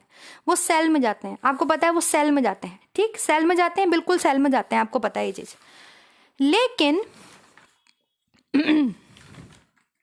एक मिनट, हाँ, तो ये जो मैंने बताया था, यही तो हमारे डाइजेस्टिव फूड को एब्जॉर्ब करेगा। ये वाली जो सेल्स हैं, यही तो हमारे डाइजेस्टिव फूड को एब्जॉर्ब करेंगी, ठीक। ये डाइजेस्टिव फूड को एब्जॉर्ब करेंगी, यहीं से हमारे न्यूट्रिएंट्स एंटर करेंगे, और फिर एंटर करते हुए ये विलाय है, ये विलाय है रेड वाली, ये रेड वाली विलाय है, बड़ी बड़ी विलायज हैं, म्यूकोजल विलायज हैं, इसमें जाएंगे। और इसमें आप ये देख रहे हैं, ये ब्लड वेसल है। ये ब्लू वाली कौन सी है? डीऑक्सीजनेटेड है।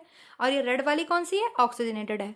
और जब मैंने आपको लीवर पढ़ाया था, तो मैंने आपको समझाया था कि हार्ट से सबके लिए अलग अलग आर्टरीज आती है ना, हार्ट से सबके लिए अलग अलग आर्टरीज, सबको ब्लड देती हैं, लेकिन सारा ब्लड लीवर से होता हुआ हार्ट में जाता है, उसको हम पोर्टल सिस्टम बोलते हैं। बताइए ना ये चीज, वो मैं आपसे बाद में बात करूंगी। चलो पहले फिलहाल हम एब्जॉर्प्शन देख लेते हैं कैसे होता है।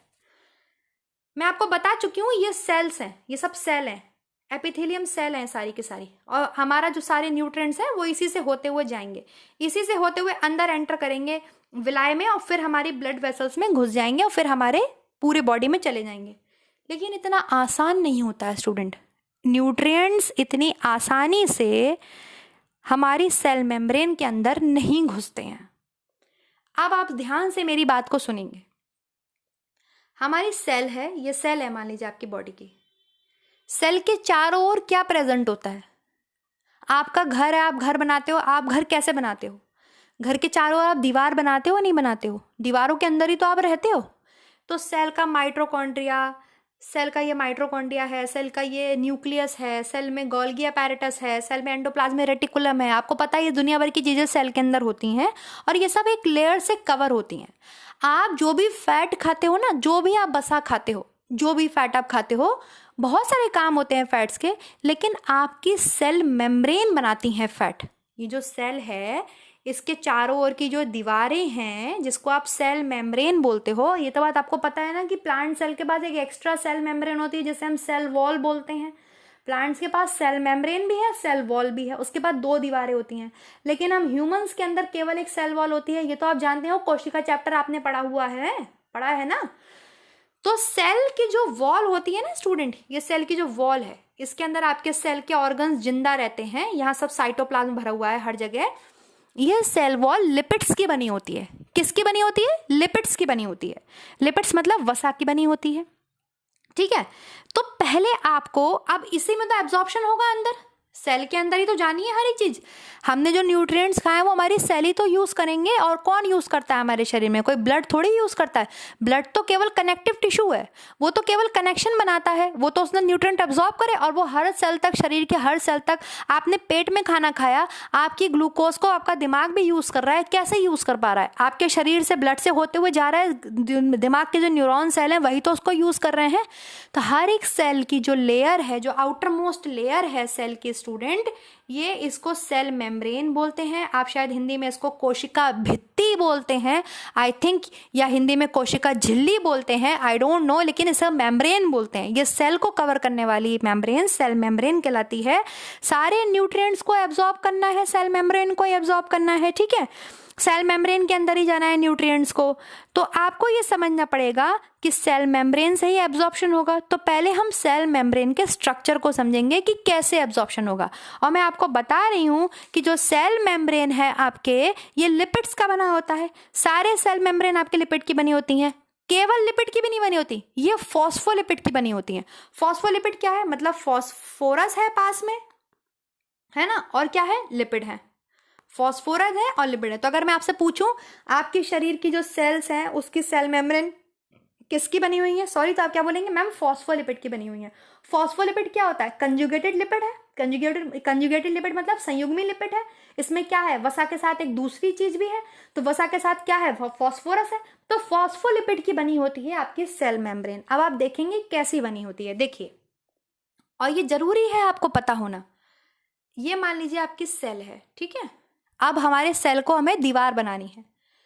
फॉस्फोलिपिड्स कुछ इस तरीके के होते हैं, ऐसा स्ट्रक्चर होता है इनका, ऐसा। ये कैसे लग रहे हैं आपको? बताइए, कैसे लग रहे हैं आपको? क्या स्ट्रक्चर देखने को मिल रहा है आपको? ऐसा लग रहा है ना किसी का सिर है, फिर ये हाथ हैं, ऐसा लग रहा है ना देखने में, किसी का सिर है और ये हाथ है। हाँ, बिल्कुल लग रहा है। ये जो ऊपर वाला पोर्शन है स्टूडेंट, ये जो मैंने रेड रेड कर दिया, ये वाला पोर्शन, ये फॉस्फेट ग्रुप है, फॉस्फोरस है। फॉस्फोलिपिड की बनी है ना हमारी सेल मेम्ब्रेन। ये ऊपर वाला हिस्सा स्टूडेंट जो मैंने रेड कर दिया है, ये फॉस्फोरस है, ठीक। ये वाला हिस्सा क्या है? फॉस्फोरस है, ठीक है। दोबारा बना लेते हैं। कुछ इस तरीके का डिजाइन है आपकी सेल मेम्ब्रेन का, वो ऐसी दिखती है। दोबारा बनाती हूँ थोड़ा छोटा करके, क्योंकि मुझे डबल लेयर बनानी होगी। ऐसे बनाइए सब मेरे साथ।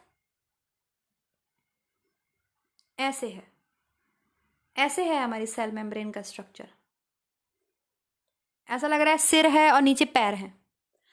तो ये सिर वाला हिस्सा है स्टूडेंट, ये वाला हिस्सा, ये फॉस्फोरस है, ठीक है। ये क्या है? ये फॉस्फोरस है, ये वाला हिस्सा। और ये जो आपके नीचे लटक रहा है हिस्सा, ये वाला, ये रेड कलर वाला, ये आपके लिपिड है, ये आपके लिपिड है। और सेल मेम्ब्रेन किसकी बनी है? फॉस्फोलिपिड की, ठीक है। ये आपके लिपिड्स हैं। लिपिड्स आपके जल में अघुलनशील हैं, आपको पता है जल में अघुलनशील है। लेकिन सेल के तो बाहर भी पानी है, सेल के तो अंदर भी पानी है। तो मैम आप तो कह रही हो मैम जल में घुलनशील नहीं है लिपिड, तो फिर सेल मेम्ब्रेन लिपिड की कैसे बनी है? दिमाग लगाओ अपना। आपको ये जो दो चीजें दिख रही हैं, एक सिर है एक पैर है, ये सिर वाला पोर्शन फॉस्फेट है और नीचे वाला पोर्शन आपके लिपिड है, ठीक है। लेकिन मैंने आपको बताया, मान लीजिए ये सेल की दीवार है, ये सेल की दीवार है, ठीक है। ये सेल बना रहे हैं, ये सेल मेम्ब्रेन बना रहे हैं। सेल के अंदर साइटोप्लाज्म है, आपको पता है सेल के अंदर साइटोप्लाज्म होता है। साइटोप्लाज्म को क्या बोलते हैं हिंदी में? जीव द्रव्य बोलते हैं ना, जिसके अंदर सारे आपके ऑर्गन्स जिंदा रहते हैं। और सेल के बाहर भी आपके एक फ्लूइड होता है, उसको इंटरस्टिशियल फ्लूइड बोलते हैं। क्या बोलते हैं? Interstitial fluid. इंटरस्टिशियल फ्लूइड कोई डरने वाली बात नहीं है, कोई बहुत बड़ी चीज नहीं है। सेल के बाहर वाला पानी को इंटरस्टिशियल फ्लूइड बोलते हैं। सेल के जो अंदर पानी है, जो लिक्विड स्ट्रक्चर है जिसमें सेल के ऑर्गन जिंदा रहते हैं, उसको हम साइटोप्लाज्म बोलते हैं, जीव द्रव्य बोलते हैं, ठीक है। अब मैम आप तो कह रही हो सेल की मेम्ब्रेन लिपिड की बनी हुई है, जबकि लिपिड तो हमें पता है जल में अघुलनशील नहीं है, वो तो जल से डरता है। वो तो जल से डरता है। लिपिड तो जल में घुलता ही नहीं। कभी घी घोल के देखो ना, जल में घुल जाएगा। कभी आप तेल घोल के देखो ना, जल में घुल जाएगा, नहीं घुलेगा। तो फिर मैम कैसे कैसे हमारी सेल मेम्ब्रेन फॉस्फोलिपिड की बनी हुई है, आप बताती हूँ मैं। ये जो फॉस्फोरस वाला ये जो पोर्शन है ना, ये हाइड्रोफिलिक है। हाइड्रोफिलिक, फिलिक का मतलब समझते हैं आप लोग? हाइड्रो मतलब जल, फिलिक मतलब जल से प्यार करने वाला, ठीक। और लिपिड वाला पोर्शन क्या होता है आपको पता है? लिपिड वाला पोर्शन क्या होता है? हाइड्रोफोबिक। Very good. लिपिड वाला पोर्शन क्या होता है आपके?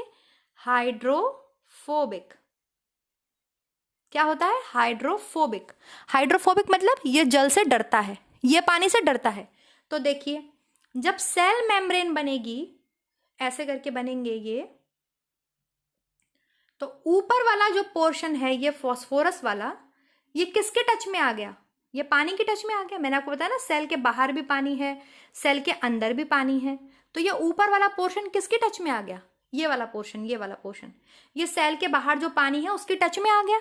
तो ऊपर वाला कौन सा पोर्शन सेल के टच में आ गया? फॉस्फेट वाला। कौन सा पोर्शन सेल पानी के टच में आ गया? फॉस्फेट वाला। देखिए, समझने की कोशिश कीजिए, कोई बड़ी चीज नहीं है, कोई खतरनाक चीज नहीं है, मैं आपको सिंपल ये समझा रही हूं। आप थोड़ा ध्यान लगाइए, समझ जाएंगे। ये सब इंटर क्लास की पढ़ाई है। मैं मानती हूं कि आपको जीवन भर ये चीजें नहीं पढ़ाई गई, ना इंटर में पढ़ाई गई, ना बीए एमए में पढ़ाई गई।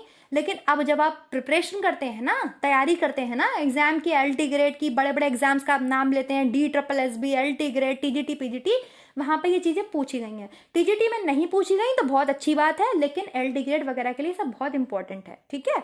तो आप लोग अगर ध्यान से सुनने की कोशिश करेंगे, थोड़ा दिमाग लगाएंगे तो समझ में आएगा। अभी मेरी बात को पहले सुन तो लीजिए, फिर मैं दोबारा बता दूंगी आपको, ठीक। ये गलती है आपके टीचर्स की, जिन्होंने आपको ये चीजें नहीं बताई। मुझे पता है, मैंने पढ़ी है, मेरे को पढ़ाई गई है, इसलिए मैं समझा रही हूं, तो समझ लीजिए। सेल कोशिका हमारे जीवन की सबसे सूक्ष्मतम इकाई है, ये तो आपको पता है। तो जो सेल होती है वो जीवित होती है, आपको पता है। सेल के अंदर ये तो पता होगा सबको कि कोशिका के अंदर माइटोकॉन्ड्रिया कहाँ है? कोशिका के अंदर है।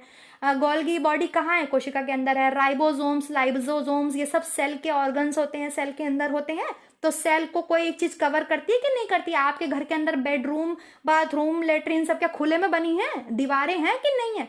तो ऐसे ही सेल की दीवार है। जैसे आपकी घर की दीवार सीमेंट की बनी होती है, मिट्टी की बनी होती है, आप बिरला पुट्टी लगवाते हैं, उसके ऊपर ईंटे की बनवाते हैं, वैसे ही सेल की दीवार फॉस्फोलिपिड की बनी होती है, मतलब वसा की बनी होती है। मतलब आप जो वसा खाते हैं वो आपके शरीर में सेल की मेम्ब्रेन बनाने में हेल्प करती है, ठीक है। समझ में आया? क्या बनाने में हेल्प करती है? सेल की मेम्ब्रेन बनाने में हेल्प करती है। लेकिन जब मैं आपको बता रही हूं कि वसा तो जल से डरती है, हाइड्रोफोबिक है, वसा जल में घुलनशील नहीं है, लेकिन मैं आपसे बराबर बोल रही हूं कि सेल के अंदर भी पानी है, सेल के बाहर भी पानी है। तो ये वसा क्या करती है? ये वसा फॉस्फोरस के साथ जुड़ जाती है। किसके साथ जुड़ जाती है? फॉस्फोरस के साथ जुड़ जाती है। और कैसे जुड़ जाती है फॉस्फोरस के साथ? ऐसे जुड़ जाती है। सिर वाला पोर्शन फॉस्फोरस का हो जाता है और टांगे वाला पोर्शन जो है वो वसा का हो जाता है। तो सेल के बाहर तो मजे मजे हो गए, क्योंकि फॉस्फोरस क्या है? फॉस्फोरस आपके हाइड्रोफिलिक है, मतलब ये जल से प्यार करता है। तो जल से जब ये प्यार करता है तो बाहर तो वसा बच गई।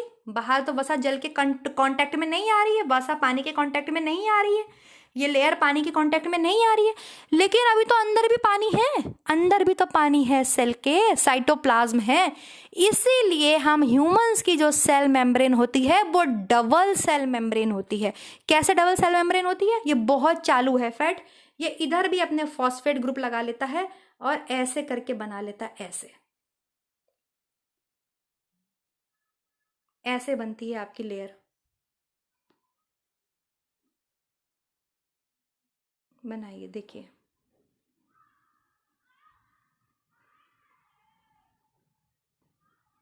ऐसे।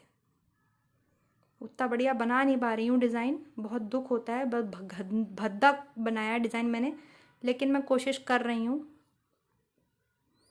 आपकी जो सेल मेम्ब्रेन है ऐसे होती है। अंदर क्या है? साइटोप्लाज्म। तो अंदर कौन सा पोर्शन आ गया? अंदर आपके देखिए, ये अंदर फॉस्फोरस वाला पोर्शन आ गया, आ गया। और फॉस्फोरस वाला पोर्शन क्या है आपके? हाइड्रोफिलिक है, उसे तो जल से प्यार है, तो कोई बात नहीं। अब वसा देखिए बच गई। वसा कैसे बच गई? वसा ये बीच में है, ये सब वसा है, ये वसा है पूरी की पूरी, ये पैर वाला पोर्शन सब वसा है। ये कहीं से भी पानी की टच में नहीं आ रहा है। आ रहा है कहीं से भी पानी की टच में? नहीं आ रहा है ना पानी की टच में। ये है आपके सेल मेम्ब्रेन।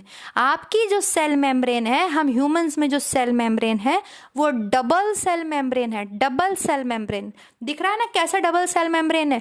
ये चीज मुझे आपको समझानी थी कि सेल मेम्ब्रेन कैसी होती है, समझ में आ रहा है। और हमारी जो सेल मेम्ब्रेन है वो किसकी बनी हुई है? वो फॉस्फोलिपिड की बनी हुई है।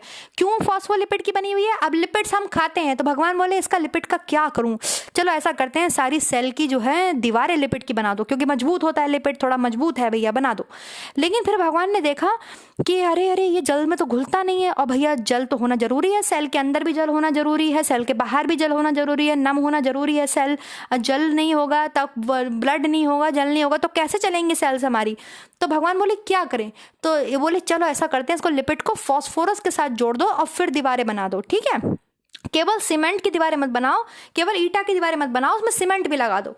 तो ये फॉस्फोरस के साथ जुड़ गया। जब ये फॉस्फोरस के साथ जुड़ गया तो क्या हुआ, फॉस्फोरस वाला पोर्शन तो बाहर की तरफ हो गया और बसा वाला पोर्शन अंदर की तरफ हो गया और आपकी बन गई डबल सेल मेम्ब्रेन। अब इधर भी पानी है, सेल के बाहर भी पानी है, जिसे हम इंटरस्टिशियल फ्लूइड बोलते हैं। कोई बात नहीं, बसा को कोई फर्क नहीं पड़ रहा है बसा को, क्योंकि बाहर उससे कौन डील कर रहा है, ये सिर वाला पोर्शन कर रहा है। इसे फॉस्फोरस फॉस्फेट ग्रुप बोलते हैं। ठीक है, ये हाइड्रोफिलिक है।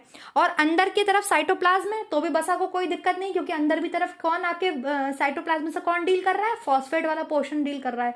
और यही है आपके सेल की membrane. Let me show you the picture, this one. ऐसा ही बनाया है मैंने डिजाइन, देखो कुछ ऐसे ही बनाने की कोशिश करी थी मैंने। दिस वन, दिस वन, ये सेल मेम्ब्रेन है। ऐसे ही बनाया मैंने पोर्शन, ये ब्लू ब्लू पोर्शन मैंने फॉस्फोरस बनाया था ऐसे सिर जैसा, और इधर भी है ब्लू ब्लू पोर्शन सिर जैसा है, और अंदर ये पैर जैसे बने हुए हैं। ये पैर जैसा जो स्ट्रक्चर है ये वसा है, और बाहर जो है आपके ये फॉस्फेट है। इसमें देखिए, इसमें तो कितना साफ दिख रहा है, ये देखिए ये सेल मेम्ब्रेन है, डबल सेल मेम्ब्रेन है, डबल लेयर सेल मेम्ब्रेन है। ऐसा ही तो बनाई है मैंने। ये आपके सेल की मेम्ब्रेन है स्टूडेंट। अंदर क्या है, यहाँ साइटोप्लाज्म में भरा हुआ है, अंदर आपके और सेल के ऑर्गन्स हैं, और बाहर क्या भरा हुआ है, बाहर आपके सेल के इंटरस्टिशियल फ्लूइड भरा हुआ है।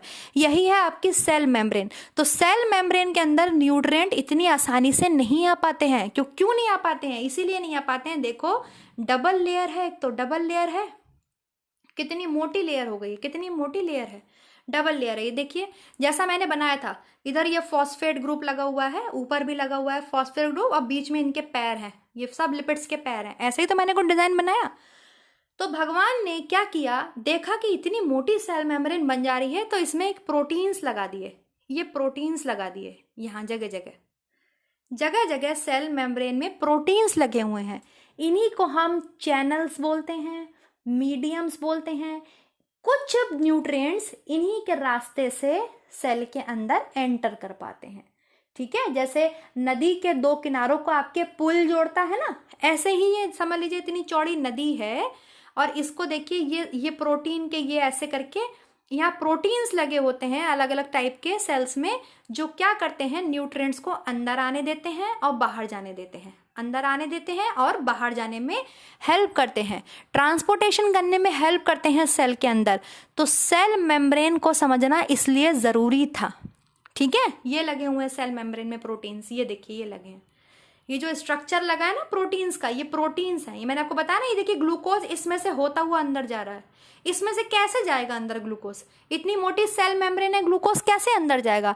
तो भगवान जी ने हमारी सेल मेम्ब्रेन में कुछ ऐसे प्रोटीन के स्ट्रक्चर लगा के भेजे हैं स्टूडेंट, जो क्या करते हैं, ट्रांसपोर्ट करने में न्यूट्रिएंट को हेल्प करते हैं। तभी आप जब प्रोटीन पढ़ते हैं तो एक फंक्शन पढ़ते हैं कि proteins helps in transportation of nutrients. Protein nutrients को ट्रांसपोर्ट करने में हेल्प करते हैं। कहाँ ट्रांसपोर्ट करने में हेल्प करते हैं? सेल के अंदर आने में हेल्प करते हैं, सेल से बाहर जाने में हेल्प करते हैं। कुछ चीजें सेल से बाहर भी जाती हैं, कुछ चीजें सेल के अंदर भी आती हैं। तो इतनी मोटी जब सेल मेम्ब्रेन है, इसको कैसे पार करें? तो सेल्स में लगे होते हैं प्रोटीन्स। क्या लगे होते हैं? प्रोटीन्स। ये है आपकी स्ट्रक्चर सेल का। समझ में आ गया? तो जब हम आपके यहाँ आ जाए, स्मॉल इंटेस्टाइन में आ जाए, तो ये भी तो आपके सेल है, ये भी तो आपके सेल है। तो मतलब इसकी भी मेम्ब्रेन वैसी ही बनी हुई है, एपिथेलियम सेल है ना ये माइक्रोविलाई, आपको बताया ना मैंने एंटीरोसाइट सेल है, तो मतलब इसकी भी आपके वैसी ही डिजाइन बनी हुई है, बिल्कुल वैसी ही डिजाइन बनी हुई है। सेल मेम्ब्रेन उतनी मोटी ही होगी और इसमें भी प्रोटीन्स लगे होंगे, तभी देखिए यहाँ पर एब्जॉर्प्शन ऐसे होता है। ये रहा, ये देखिए, ये वही एंटीरोसाइट सेल है। इस तरीके से बना लूं, ऐसे करके बनाई हुई है, एंटीरोसाइट सेल है। और ये पीछे क्या है, ये पीछे है आपके वही क्या बोलते हैं जिसे हम वो विलाइज। और यहाँ पे क्या है आपकी, यहाँ पे ब्लड कैपिलरीज हैं।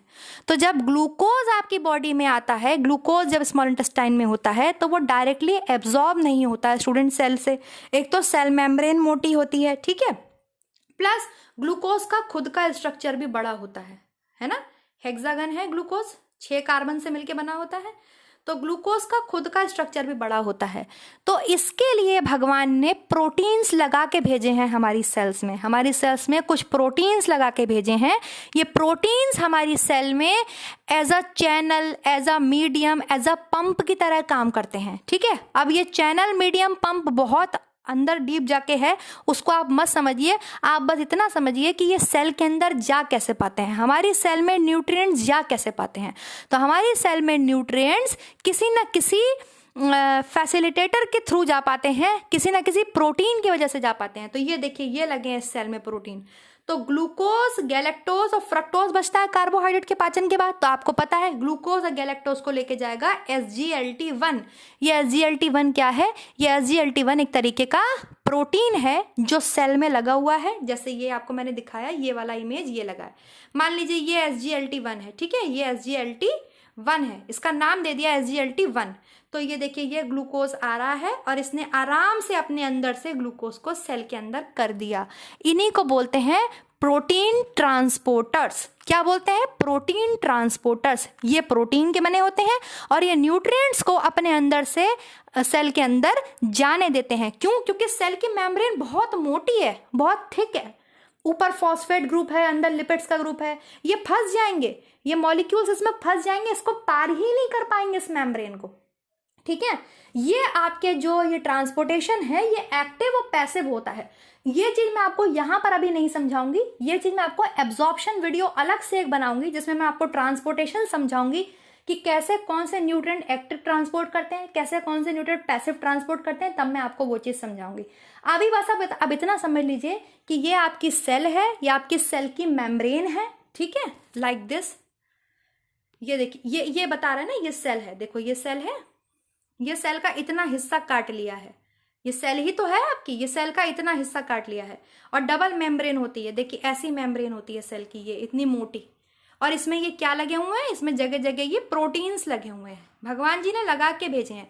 क्योंकि इतनी मोटी है, हर एक न्यूट्रिएंट इसमें से पास नहीं हो पाता है ना, हर एक न्यूट्रिएंट इसमें से पास नहीं हो पाता है। तो देखिए ये प्रोटीन्स क्या करते हैं, ये प्रोटीन्स अपने अंदर से न्यूट्रिएंट्स को निकलने देते हैं, ये निकल रहे हैं न्यूट्रिएंट्स इसके अंदर से और सेल के अंदर आ जा रहे हैं, ठीक। तो मतलब यहाँ पर जो आपकी ये जो सेल है, ये जो आपके सेल है, ये कहाँ गई वो, ये सेल सबसे पहले न्यूट्रिएंट्स को अपने अंदर कौन लेंगे, यहाँ न्यूट्रिएंट्स पड़े हुए हैं, यहाँ पे तो एब्जॉर्प्शन हुआ है, यहीं पे तो डाइजेशन हुआ है। और अब जो है आपके सबसे पहले ये एंटीरोसाइट सेल लेंगी, तो इसका मतलब यहीं पर कहीं पर SGLT1 लगा हुआ है, SGLT1 लगा हुआ है, बिल्कुल लगा हुआ है। और ये क्या कर रहा है, ये ग्लूकोज को अपने अंदर कर ले रहा है। और इससे होता हुआ ग्लूकोज आपके कहाँ जा रहा है, इससे होता हुआ ग्लूकोज आपके म्यूकस लेयर में आ जा रहा है। अब म्यूकस लेयर भी तो खुद एक सेल है, म्यूकस भी तो एक सेल ही है, एक तरीके की सेल से ही तो बनी है म्यूकस लेयर भी। तो म्यूकस के अपने अंदर ग्लूकोज का ऐसे ही ले लेगी, नहीं। तो म्यूकस लेयर में ग्लूकोज को अंदर ले जाने के लिए बना होता है आपके एक दूसरा ट्रांसपोर्टर, ये है GLUT2। मतलब यहाँ पे ये जो एंटीरोसाइट सेल थी, यहीं पे आपके डाइजेशन हुआ, यहीं से आपके न्यूट्रिएंट्स पहले इसके अंदर जा रहे हैं। तो इसके अंदर जाने के लिए भी उनको एक चैनल लेना पड़ रहा है, प्रोटीन का एक हेल्प लेनी पड़ रही है, प्रोटीन का रास्ता बनाना पड़ रहा है। तो प्रोटीन ने रास्ता बना दिया और इसके अंदर से ये लोग अंदर आ गए। जैसे ये अंदर आ गए सेल के, अब ये सेल में थोड़ी ब्लड वेसल है, ब्लड वेसल तो आपके म्यूकस लेयर में है ना, तो ये म्यूकस लेयर के पास जा रहे हैं, ये म्यूकस लेयर है। तो म्यूकस लेयर के दरवाजे पर भी एक दरवाजा लगा हुआ है, उसका नाम है GLUT2। और इससे होते हुए ये इस प्रोटीन चैनल्स के थ्रू होते हुए ये किस में चले गए, ये आपके म्यूकस लेयर में चले गए। और म्यूकस लेयर के अंदर क्या प्रेजेंट है, म्यूकस लेयर के अंदर प्रेजेंट है ब्लड वेसल। ये देखिए, ये ब्लड वेसल है, ये ब्लड वेसल है, यहाँ पे क्या है, हमारी ब्लड की वेसल है। और न्यूट्रिएंट्स कहाँ एब्जॉर्ब होते हैं, ब्लड की वेसल में।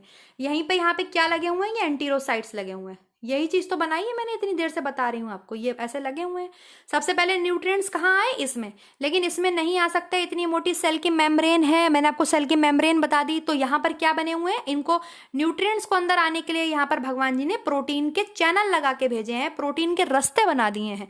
प्रोटीन के रास्ते से हमारा ग्लूकोज अंदर आया, तो अब म्यूकस लेयर से टकरा गया, तो म्यूकस लेयर में भी प्रोटीन का एक रास्ता बना हुआ है। तो म्यूकस लेयर में होता हुआ प्रोटीन के रास्ते रास्ते हमारे न्यूट्रिएंट्स होते हुए हमारी ब्लड वेसल में आ जाते हैं, और ब्लड वेसल में आकर के एब्जॉर्ब हो जाते हैं। कार्बोहाइड्रेट, प्रोटीन इसी तरीके से एब्जॉर्ब होते हैं। लेकिन वसा का अपना लफड़ा है। वसा का क्या लफड़ा है, वसा भाई, वसा के संग सबसे बड़ा लफड़ा तो यही है कि वसा क्या है, वसा पानी में घुलती नहीं है, ठीक है। और हमने बार बार बात कर ली कि सेल के बाहर भी पानी है, सेल के अंदर भी पानी है, ठीक है। Nutrient, carbohydrate, vitamin, sodium, potassium, बहुत सी चीजें हम लेते हैं, ये तो सब ऐसे प्रोटीन्स के अंदर से होते हुए चले आते हैं हमारे यहाँ। ऐसे प्रोटीन के दरवाजे लगे हुए हैं हमारी सेल मेम्ब्रेन में, और सब इसके अंदर से होते हुए इससे बाहर भी चले जाते हैं, इसमें अंदर भी आ जाते हैं, ठीक। इनके अपने अपने नाम है, नाम को आप मत पढ़ो, बस आप इतना समझो कि प्रोटीन लगे हुए हैं हमारी सेल मेम्ब्रेन में है। और डबल लेयर है हमारी सेल मेम्ब्रेन, इसके अंदर से हमारे जो है न्यूट्रिएंट्स आराम से ट्रांसपोर्ट कर जाते हैं सेल के अंदर। वसा क्या करती है, वसा जो है आपके स्टूडेंट वो नहीं आ पाती, उसका एब्जॉर्प्शन ब्लड में नहीं होता है। क्यों नहीं होता है ब्लड में, मैंने आपको ये चीज बताई है, क्योंकि ब्लड में क्या है, पानी है, और वसा तो पानी में एब्जॉर्ब होता ही नहीं है। तो मैंने आपको शुरुआत में भी पढ़ाई थी ये चीज, आज फिर बताती हूँ। हमारे पास एक लिम्फेटिक सिस्टम है, क्या बोलते हैं उसे हम, लिम्फेटिक सिस्टम। कभी लिम्फेटिक सिस्टम भी आपको मैं पढ़ा दूंगी। ये एक लिम्फ वेसल एक्स्ट्रा पाई जाती है, ये ग्रीन कलर की, ये देख रहे हैं आप, ग्रीन कलर की जो है ये लिम्फेटिक वेसल है, और ये आपके स्मॉल इंटेस्टाइन में मौजूद होती है, ये वाली, ये जिसको मैंने कलर कर दिया है। वसा इसमें आपके एब्जॉर्ब होती है। वसा का एब्जॉर्प्शन ब्लड में नहीं होता है डायरेक्ट। क्यों नहीं होता है, क्योंकि ब्लड में 99% तो पानी है, 90% तो ब्लड में पानी है, और वसा तो ब्लड में घुलती ही नहीं है। इतना कुछ करना पड़ गया उसको सेल की मेम्ब्रेन बनाने के लिए, अपने ऊपर फॉस्फेट ग्रुप लगाना पड़ गया, और बीच में है वसा, सेल की मेम्ब्रेन बीच में बना रखी है, डबल लेयर बना रखी है, तो वो कैसे घुल जाएगी, जो हमने वसा खाई है वो ब्लड में कैसे घुल जाएगी, वो ब्लड में नहीं घुलती है, वो आपके एब्जॉर्ब होती है इस लेक्टील में। इस लिम्फेटिक वेसल का नाम है लेक्टील। क्या नाम है आपके, लेक्टील, यहाँ लिखा होगा, ये लिखा तो है, इसे लेक्टील बोलते हैं। बाकी सारे न्यूट्रिएंट्स जो हैं आपके वो किस में एब्जॉर्ब होते हैं, glucose, fructose, galactose, amino acids, सब आपके ब्लड में जाते हैं, सब आपके ब्लड में जाते हैं, बिल्कुल आपको पता है। स्मॉल इंटेस्टाइन में ब्लड वेसल्स हैं, उसके अंदर एब्जॉर्ब होते हैं, लेकिन आपके वो नहीं होते, वसा नहीं होती। तो आप वसा के लिए क्या करें, तो इनके लिए फिर से आते हैं आपके बाइल सॉल्ट्स, फिर से आते हैं बाइल सॉल्ट। मान लीजिए यहाँ पर ये वसा है, मान लीजिए ये रेड कलर की वसा है, और ये आ गई सेल के पास, सेल के पास आ गई, लेकिन सेल, यहाँ तो हर जगह पानी भरा हुआ है, सेल के बाहर चारों ओर पानी भरा हुआ है, अभी अभी एब्जॉर्प्शन हुआ है वसा का। तो अब बाइल सॉल्ट्स आएंगे, और बाइल सॉल्ट्स क्या करेंगे, आके ऐसे वसा के ऊपर चिपक जाएंगे ऐसे करके। ये वसा है, ठीक है, और ये बाइल सॉल्ट्स चिपक रहे हैं, ये बाइल सॉल्ट्स चिपक रहे हैं, ये ऐसे करके ये चिपक गए। बिलीरुबिन, बिलीवर्डिन तो होते हैं बाइल सॉल्ट्स, ऐसे चिपक जाएंगे ऐसे करके। ये जो स्ट्रक्चर बन गया ना, अब ये जो स्ट्रक्चर बन गया, इस स्ट्रक्चर को मिसेल बोलते हैं, मिसेल। क्या बन गया, ये मिसेल। अब ये मिसेल क्या करते हैं, ये देखिए इसमें, यहाँ पर मान लीजिए, यहाँ पर समझिए, यहीं पर समझिए, ये आपके लेयर बनी हुई है सेल की, ये सेल है, ठीक है, सेल के अंदर जाना है वसा को, वसा सेल के अंदर जा नहीं पा रही है, सेल मेम्ब्रेन है, दुनिया भर के प्रोटीन लगे हुए हैं, लेकिन तब भी वसा नहीं जा पा रही है। क्यों नहीं जा पा रही है, क्योंकि वसा, सेल के बाहर पानी है। तो वसा को हेल्प करती है यहाँ पर बिलीरुबिन और बिलीवर्डिन, वो ऐसे करके वसा के चारों ओर चिपक जाते हैं ऐसे करके, और ये वसा को क्या करते हैं, नाव जैसे बन जाते हैं, और वसा को ये सेल की इस दीवार तक छोड़ के आते हैं, सेल की इस दीवार तक ये छोड़ के आते हैं फैट के। इस स्ट्रक्चर को हम बोलते हैं मिसेल। क्या बोलते हैं, मिसेल। ये मिसेल बने, मिसेल किसने बनाए, मिसेल किसके बने, मिसेल वसा के बने। चूंकि वसा पानी में नहीं घुलती और सेल के बाहर भी पानी है, सेल के अंदर भी पानी है, तो क्या करें, वसा का एब्जॉर्प्शन कैसे करें? तो वसा को एब्जॉर्ब करवाने के लिए बाइल सॉल्ट्स आते हैं, बिलीरुबिन, बिलीबर्डिन, वो वसा के ऊपर चिपक जाते हैं। आपके जो ग्लिसरॉल हैं, फैटी एसिड हैं, डाइजेस्ट होने के बाद जो बने हैं उनके ऊपर चिपक जाते हैं और उनको सेल के दरवाजे तक छोड़ के आते हैं। ये सेल की दीवार है, सेल के दरवाजे तक छोड़ के आते हैं। कोई बात नहीं, बढ़िया, सेल ने अंदर ले लिया, बिलीरुबिन, बिलीवर्डिन ने अंदर छोड़ दिया, सेल के अंदर आ गए, ये मेम्ब्रेन में आ गए। मेम्ब्रेन में अंदर तो सेल ही वो फैट ही भरा हुआ है, आपने देखा मेम्ब्रेन में अंदर तो फैट है ना, जो ये पैर वाला पोर्शन है ये फैट का ही है ना, तो फैट भाई हो गए। अब जब ये अंदर आ गए तो अब ये इसके अंदर भी तो आएंगे, सेल के अंदर भी तो आएंगे। तो जैसे ही ये सेल के अंदर आते हैं, सेल में आपके एक ऑर्गन होता है जिसका नाम है गोल्गी अपैरेटस। क्या नाम है? गोल्गी अपैरेटस, जिसे आप गोल्गी बॉडी बोलते हैं। वो इस वसा का क्या करती है, वो इस वसा के ऊपर एक एक्स्ट्रा प्रोटीन की लेयर चढ़ा देती है। किसकी लेयर चढ़ा देती है? आपके एक्स्ट्रा प्रोटीन की लेयर चढ़ा देती है। यहाँ बना लेते हैं, यहाँ बना लेते हैं। ये जो वसा थी ये मिसेल बनी, ऐसे करके मिसेल बन गए, बिलीरुबिन, बिलीबर्डिन चिपक गए, इस तरीके से चिपक जाते हैं बिलीरुबिन, बिलीबर्डिन, ठीक है। और ये सेल की आपके ल्यूम वो है, ये एंटीरोसाइट सेल है, मैंने उल्टी करके बना दी है। यहाँ तक तो वसा आ गई, कोई बात नहीं। अब जैसे ही सेल के अंदर आई वसा, तो यहाँ पर गोल्गी बॉडी इस वसा के ऊपर एक प्रोटीन की लेयर बना देती है। इस प्रोटीन की लेयर का नाम है एपोलिपोप्रोटीन। किसकी लेयर बनती है? ये एपोलिपोप्रोटीन की लेयर। और अब जब एपोलिपोप्रोटीन की लेयर बन जाती है इस वसा के ऊपर, इस वसा को पैक कर दिया गोल्गी बॉडी ने प्रोटीन की लेयर से, एपोलिपोप्रोटीन की लेयर से इस वसा को पैक कर दिया। यह स्ट्रक्चर कहलाता है काइलोमाइक्रॉन्स। आरपीएससी का क्वेश्चन है ये, अभी कल ही कराया है और पहले भी बता चुकी थी मैं। अब ये क्या बन गई? फैट। अब ये फैट बन गई काइलोमाइक्रॉन्स। अब ये इतना बड़ा स्ट्रक्चर है कि ये जो म्यूकस लेयर है जिसमें ब्लड वेसल हैं उसमें एब्जॉर्ब ही नहीं होते हैं, और वैसे भी एब्जॉर्ब नहीं हो सकते थे ये, क्योंकि ये फैट हैं। लेकिन आप बोलोगे मैम ये म्यूकस लेयर में अब तो एब्जॉर्ब हो सकते हैं, क्योंकि अब तो ये जो है आपके प्रोटीन से जो है हो पैक हो गए हैं, और प्रोटीन तो जल में घुलनशील है। बिल्कुल आपकी बात सही है, हालांकि आपने किसी ने सोचा नहीं होगा, मैं खुद बता रही हूँ। लेकिन ये इतने बड़े बड़े स्ट्रक्चर हो जाते हैं कि ये ब्लड वेसल में आ ही नहीं पाते हैं। इसीलिए देखो कितने बड़े बड़े स्ट्रक्चर दिख रहे हैं ये येलो येलो कलर के, ये काइलोमाइक्रॉन्स हैं। इसीलिए इन काइलोमाइक्रॉन्स को एब्जॉर्ब करने के लिए ब्लड वेसल के साथ साथ एक लैक्टील वेसल पाई जाती है। लैक्टील लिम्फेटिक वेसल है, सफेद रंग की होती है ये, और ये जो है वसा को अवशोषित करती है। तो वसा का अवशोषण आपके रक्त वाहिनियों में नहीं होता, वसा का अवशोषण आपके लसिका वाहिनी में होता है, स्मॉल इंटेस्टाइन में।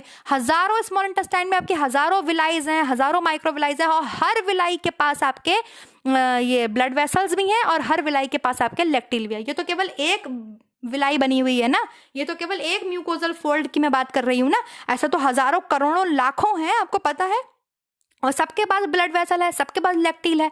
तो वसा का अवशोषण लैक्टील में होता है। लैक्टील क्या है? एक लसिका वाहिनी है जो कि स्मॉल इंटेस्टाइन में पाई जाती है।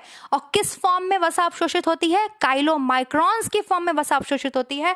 अब जब ये लैक्टील काइलोमाइक्रॉन से भर जाती है तब आप इसको बोलते हैं काइल। अब यहाँ पे बनते हैं आपके काइल, तभी आप बोलते हैं स्मॉल इंटेस्टाइन में फूड काइल बनता है। स्मॉल इंटेस्टाइन में फूड काइल नहीं बनता है, स्मॉल इंटेस्टाइन में ये वसा जब लैक्टील से भर जाती है ना, लैक्टील जब वसा से भर जाती है, काइलोमाइक्रॉन से भर जाती है, तब हम इसको बोलते हैं काइल। अब मैं आपको ये चीज समझा चुकी हूं कि सारी बॉडी का डाइजेस्टिव सिस्टम का सारा ब्लड कहाँ होके जाता है? आपके लीवर से होते हुए जो है जाता है कहाँ? हार्ट के पास। एब्जॉर्प्शन खत्म हो गया, सबका एब्जॉर्प्शन मैंने आपको बता दिया कैसे कैसे हुआ। सेल मेम्ब्रेन में सबका एब्जॉर्प्शन कैसे हुआ? इतनी आसानी से नहीं होता। सेल मेम्ब्रेन डबल फॉस्फोलिपिड की लेयर है। हमारी सेल मेम्ब्रेन में भगवान जी ने कुछ प्रोटीन्स लगा के भेजे हैं। वो प्रोटीन्स क्या करते हैं? वो प्रोटीन्स अपने अंदर से न्यूट्रिएंट्स को आने जाने का रास्ता देते हैं। लेकिन सबसे नाटक है वसा के साथ, क्योंकि वसा जल से डरता है। सेल के बाहर भी जल है, सेल के अंदर भी जल है, तो वसा को सेल तक लाने का काम कौन करते हैं, बाइल सॉल्ट्स करते हैं, मिसेल बनाते हैं। वो मिसेल सेल के अंदर आ जाते हैं, सेल के अंदर आते ही गोल्गी बॉडी वसा को पकड़ लेते हैं और उसके ऊपर प्रोटीन की एक पैकेजिंग कर देते हैं, उसको पैक कर देते हैं अच्छी सी शीट से। उस पैकेजिंग का नाम है एपोलिपोप्रोटीन। एपोलिपोप्रोटीन की लेयर चढ़ते ही वसा के ऊपर वो स्ट्रक्चर कहलाता है काइलोमाइक्रॉन्स। और ये काइलोमाइक्रॉन्स इतने बड़े होते हैं कि देख रहे हैं आप छोटी छोटी रक्त वाहिनियां, ये इसको एब्जॉर्ब नहीं कर सकती, तो ये लेक्टील में आपके एब्जॉर्ब होते हैं। और फिर मैं आपको बता चुकी हूँ कि आपके स्मॉल इंटेस्टाइन का ब्लड, आपके लार्ज इंटेस्टाइन का ब्लड, आपके स्टमक का ब्लड, सब आपके जो है वो लिवर से होता हुआ पोर्टल वेन के थ्रू जाता है हार्ट में। ये मैं आपको चीज लीवर में पढ़ा चुकी हूँ। इसीलिए जो न्यूट्रिएंट रिच ब्लड है वो सारा कहाँ जाएगा, पहले लीवर के पास जाएगा। अब लीवर के पास जाएगा तो क्या होगा, मेटाबॉलिज्म। क्या होगा आपके, मेटाबॉलिज्म। जब हम मेटाबॉलिज्म की बात करते हैं, चयापचय की बात करते हैं, इसका मतलब या तो कुछ बन रहा है या कुछ टूट रहा है। सेल्स को ग्लूकोज की जरूरत होती है। आपको पता है हमारे शरीर की हर सेल को ग्लूकोज की जरूरत है। अभी अभी हमने ग्लूकोज लिया है हमारी बॉडी में, अभी अभी ग्लूकोज एब्जॉर्ब हुआ है और किसके पास पहुंच गया है, लीवर के पास। लिवर से जितना ग्लूकोज चाहिए होता है बॉडी को, लिवर उतना दे देता है ना। और सेल जब ग्लूकोज का यूज करती हैं एनर्जी के लिए, उसको पायरुविक एसिड में कन्वर्ट करती हैं, वो प्रोसेस कहलाती है आपके ग्लाइकोलाइसिस। ग्लाइकोलाइसिस तो बोलते हैं इसे आप, है ना, ग्लाइकोलाइसिस तो बोलेंगे। अब जब हमने खाना क्यों खाया है, सेल्स के लिए खाया है ना, सेल्स को एनर्जी देने के लिए हमने खाना खाया है ना, तो सारी एनर्जी हमारी सेल्स यूज कर लेंगी, सारा ग्लूकोज हमारी एनर्जी। हमने अब ग्लूकोज ज्यादा ले लिया, मान लो हमने ग्लूकोज लिया है, तो ग्लूकोज कहाँ जाएगा, अब लीवर से होता हुआ ब्लड उसमें जाएगा हार्ट में, और हार्ट से होते हुए ब्लड में पूरी बॉडी में पहुंच जाएगा, सबके पास पहुंच जाएगा। ठीक, बढ़िया। तो जब सेल्स के साइटोप्लाज्म में आपके ग्लूकोज एनर्जी के लिए यूज होता है, पायरुविक एसिड में कन्वर्ट होता है, उस प्रक्रिया को हम बोलते हैं ग्लाइकोलाइसिस। फिर वो पायरुविक एसिड आपके जाता है माइटोकॉन्ड्रिया में, है ना, वहां होती है आपकी क्रेब्स साइकिल। होती है कि नहीं होती है, और आपको क्या मिलती है, एटीपी मिलती है। सेल आपकी एटीपी बनाती है, एनर्जी बनाती है।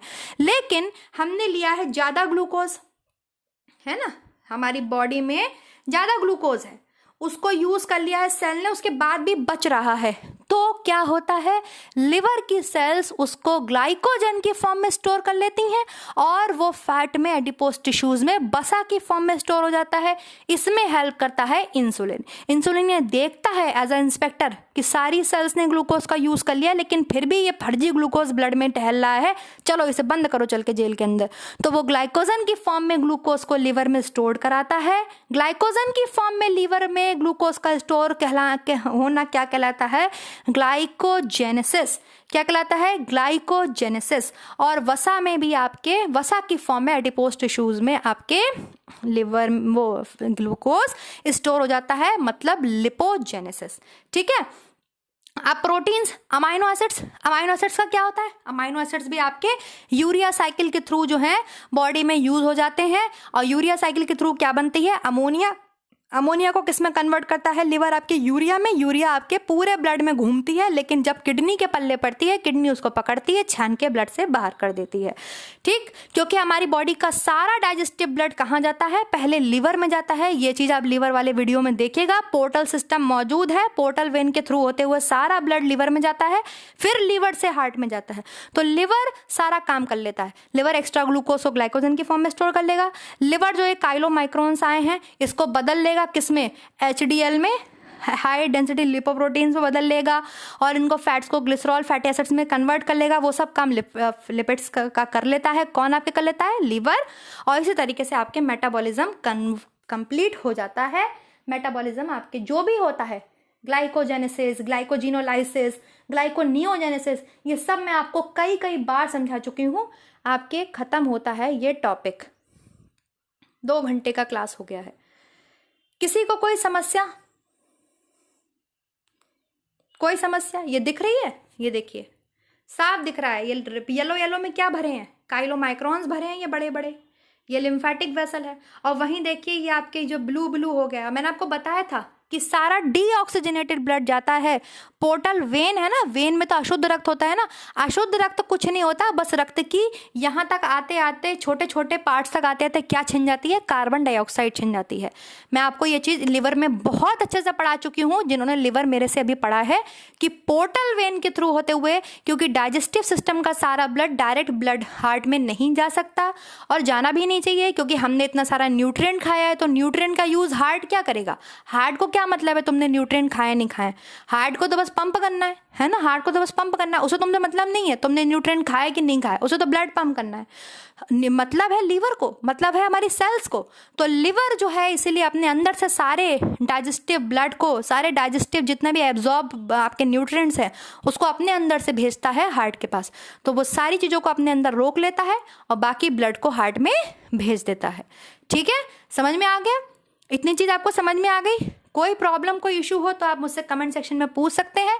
इसके बाद भी मैं इस टॉपिक को आपको दोबारा पढ़ाऊंगी, फिर पढ़ाऊंगी, बार बार पढ़ाती रहूंगी जब तक आपको समझ में नहीं आ जाता। मिलते हैं नेक्स्ट वीडियो में नेक्स्ट टॉपिक के साथ। अपना ध्यान रखिए students, do like and subscribe and share my channel. बहुत मेहनत लगती है आपको समझाने में और मुझे नहीं लगता कि ऐसा कंटेंट आपको कहीं भी और मिलता होगा, तो प्लीज़ लाइक सब्सक्राइब शेयर तो कर दिया करिए। Thank you so much.